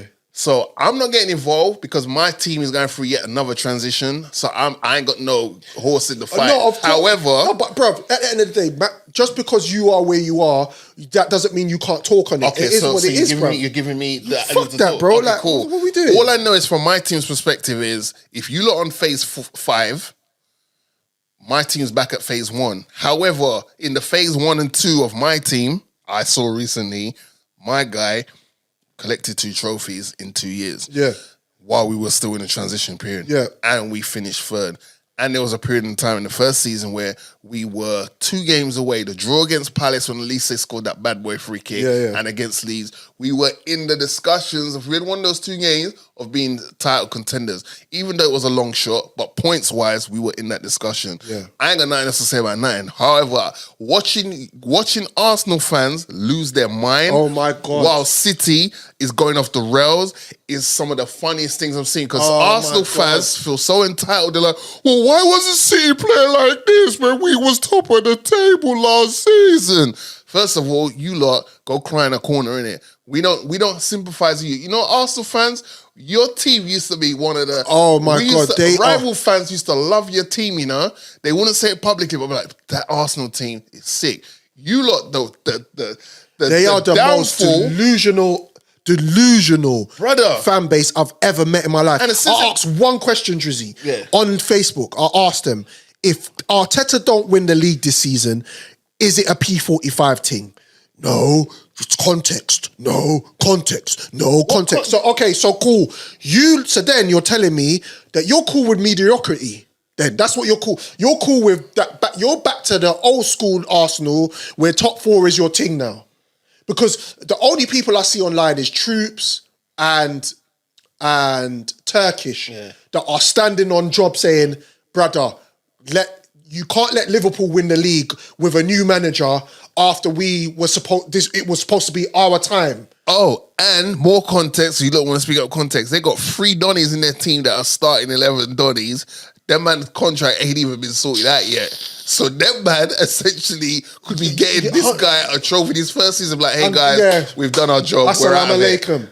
What we did, Arsenal fans, I don't want to hear your shit. I don't want to hear shit. Cry me a river, build a bridge. I don't even want you to walk over it. I want you to swim through it, yeah? We don't care. Arsenal fans, where's my camera? We don't care. I want to say this. Joey Barton, bun you, brother. You're instant bun up, brother. Joey Barton, suck yourself, pussy. Yeah? And I say that to your face. No Diddy, brother. You know why? You went online and said, Marcus Rashford went away to watch a NBA or NBA game. Yeah. He was in a hoodie, a white hoodie with his jewelry on and rare. Bro, so the fuck what, brother? The brother is a rich black man trying to do his thing. Cool, he's not performing at his top ability at Man United. Fine, but where is it the rules where a man can't live his life outside of football and do his thing without Joey Barton, who ain't done shit in football, telling man, why is he wearing this and why is he wearing that? Because the fuck he wants to, brother Morgan, you took the bait. This is another classic case of, you know, when we say the UK is great at passive racism, this is it. Fuck Joey Barton. He's not man. saying what he really wants to say, so he's putting it in this. He's wearing jewelry. He's buying Say things. what you need to say, Joey. Or shut up. Or shut your mouth, brother. Say how you want to say it, or don't say it at all. Say what you need to say. I don't like that shit, When it comes to women, you seem to have a lot of chest and call it as it is with the women. But when it comes to the guys, you pussyfoot around. I don't like and that, this, that, and the brother. third. Just say what it is. I don't like that. And or don't say it at all, yeah? I don't like it. And like I said, in 2025, We ain't stepping with the. We ain't got Fucking time for. idiot. We ain't got time for you lot, yeah, Joey, because you never accomplished anything in football. Bruv, all he does is cause online beefs. That's all people know him for. Or chat shit. No one or knows do him as a this and football that. player. Bruv, You're dead. You're dead food out here, bro. Bruv, a man's trying to do his thing. And as I said, like, if it was one of my players, I would be upset with his performance on the pitch. Of course. But at the end of the day, man are doing their thing. Let a man live his life, brother. Football careers are short. That's short. So one injury and it's gone. And let's not talk. We can't talk about Marcus Rashford as a human being. The brother's done so much for this country as well, brother. He's done more than Joey Barton has done, who is meant to be the Captain America patriotic version of England. Bro, that Joey, me, man. we've spent too much time. Yeah, we have. You're dead. You're dead out here. All right, let's get back to positivity. Positivity is the key. People, we want to thank you for this year. Drizzy and Morgan show. We've obviously done our rebrand. We've moved base, and we are putting out episodes every fortnight. We are going to continue to do that for 2025.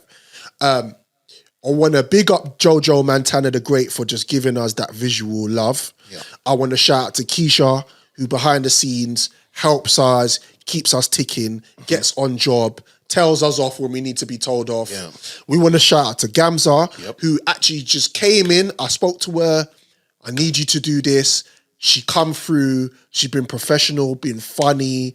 She's reactionary. We love her. So I want to shout out to Gamza for being a part of this team and making this happen. Each and every time. I want to talk to and shout out to our new subscribers. Yes, please. Thank you. Yeah.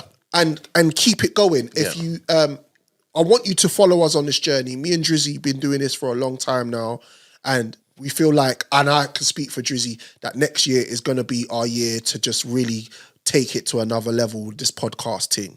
And we want you to come along with us. So keep commenting. Tell a friend to tell a friend. Share the episodes. Yeah. Share the episodes with your people. And rate on the Spotify. If you listen on Apple Music, rate on there, because the more ratings you give it, if you especially, and we're not saying rate it away if you don't feel that way. Yes. But if you feel like you've had a great time listening to this one episode, rate it. Because the more ratings we get, especially if it's on the higher end of like being a 5-star or whatever, it's the higher it will go up in the rankings. Facts. And we'll get new eyes, and that will bring a whole new audience, and things will change. 100%. We want to change. We want to be even better than we are now. Yes. We just want to give you the best possible pod.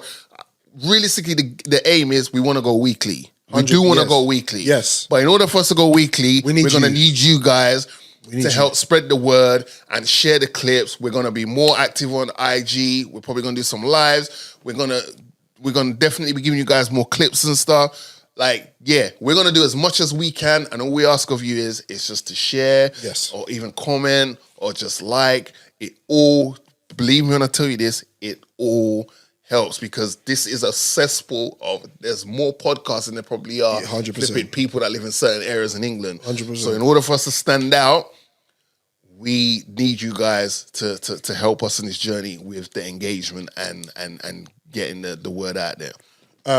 Like and subscribe. Yep. Remember, we're on DSPs as well, and I know people enjoy the audio side of things as well. So make sure you check that out and you subscribe to the Spotifys and the iTunes, etc., etc. I want to big up all our family members that just let us come and do a podcast, because this is not our full-time job. No. And we would like it to be. Yeah. But we take our time out, Joe, myself, Drizzy, take our time out to do this for you guys, because we're passionate about it and we want to give you our opinions on the culture. Yeah. Once again, thank you.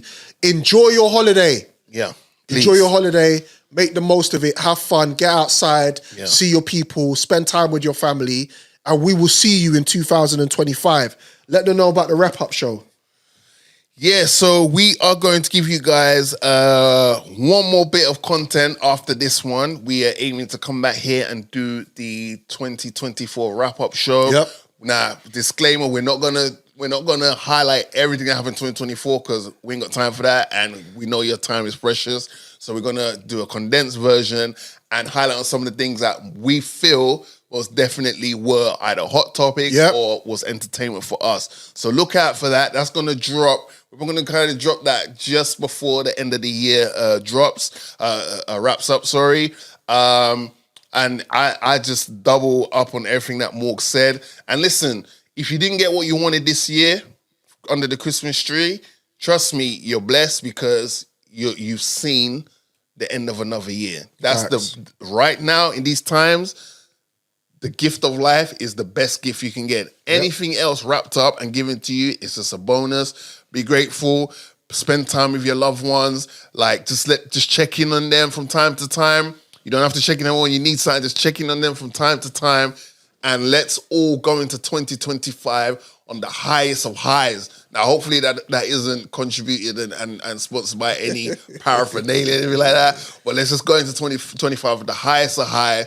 Fuck anyone that's trying to disrupt our good vibes and our good energy. Yep. We're going to keep them far, far, far away. And let's just live together as one. And hopefully 2025... we're going to be entertained even more. Facts. 2024 It's been a madness. an absolute mess. We're also going to have more guests, a lot more guests next year. Yeah. And so look out for that. Joe, is there anything you want to say at this moment in time? If you got any, leftovers, hit me up.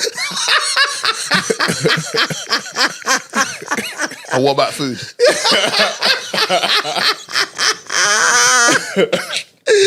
Listen, spread love, not war. That's right. Where there's war, there's innocent people. Where there's innocent people, there's politics. The Most High is our savior. And I want to say big up to the UK, especially North, South, East and West. We will see you next year. And don't forget the wrap-up show is out very, very soon. Drizzy Freckles. Morgan Heights. Peace. Georgia, Montana.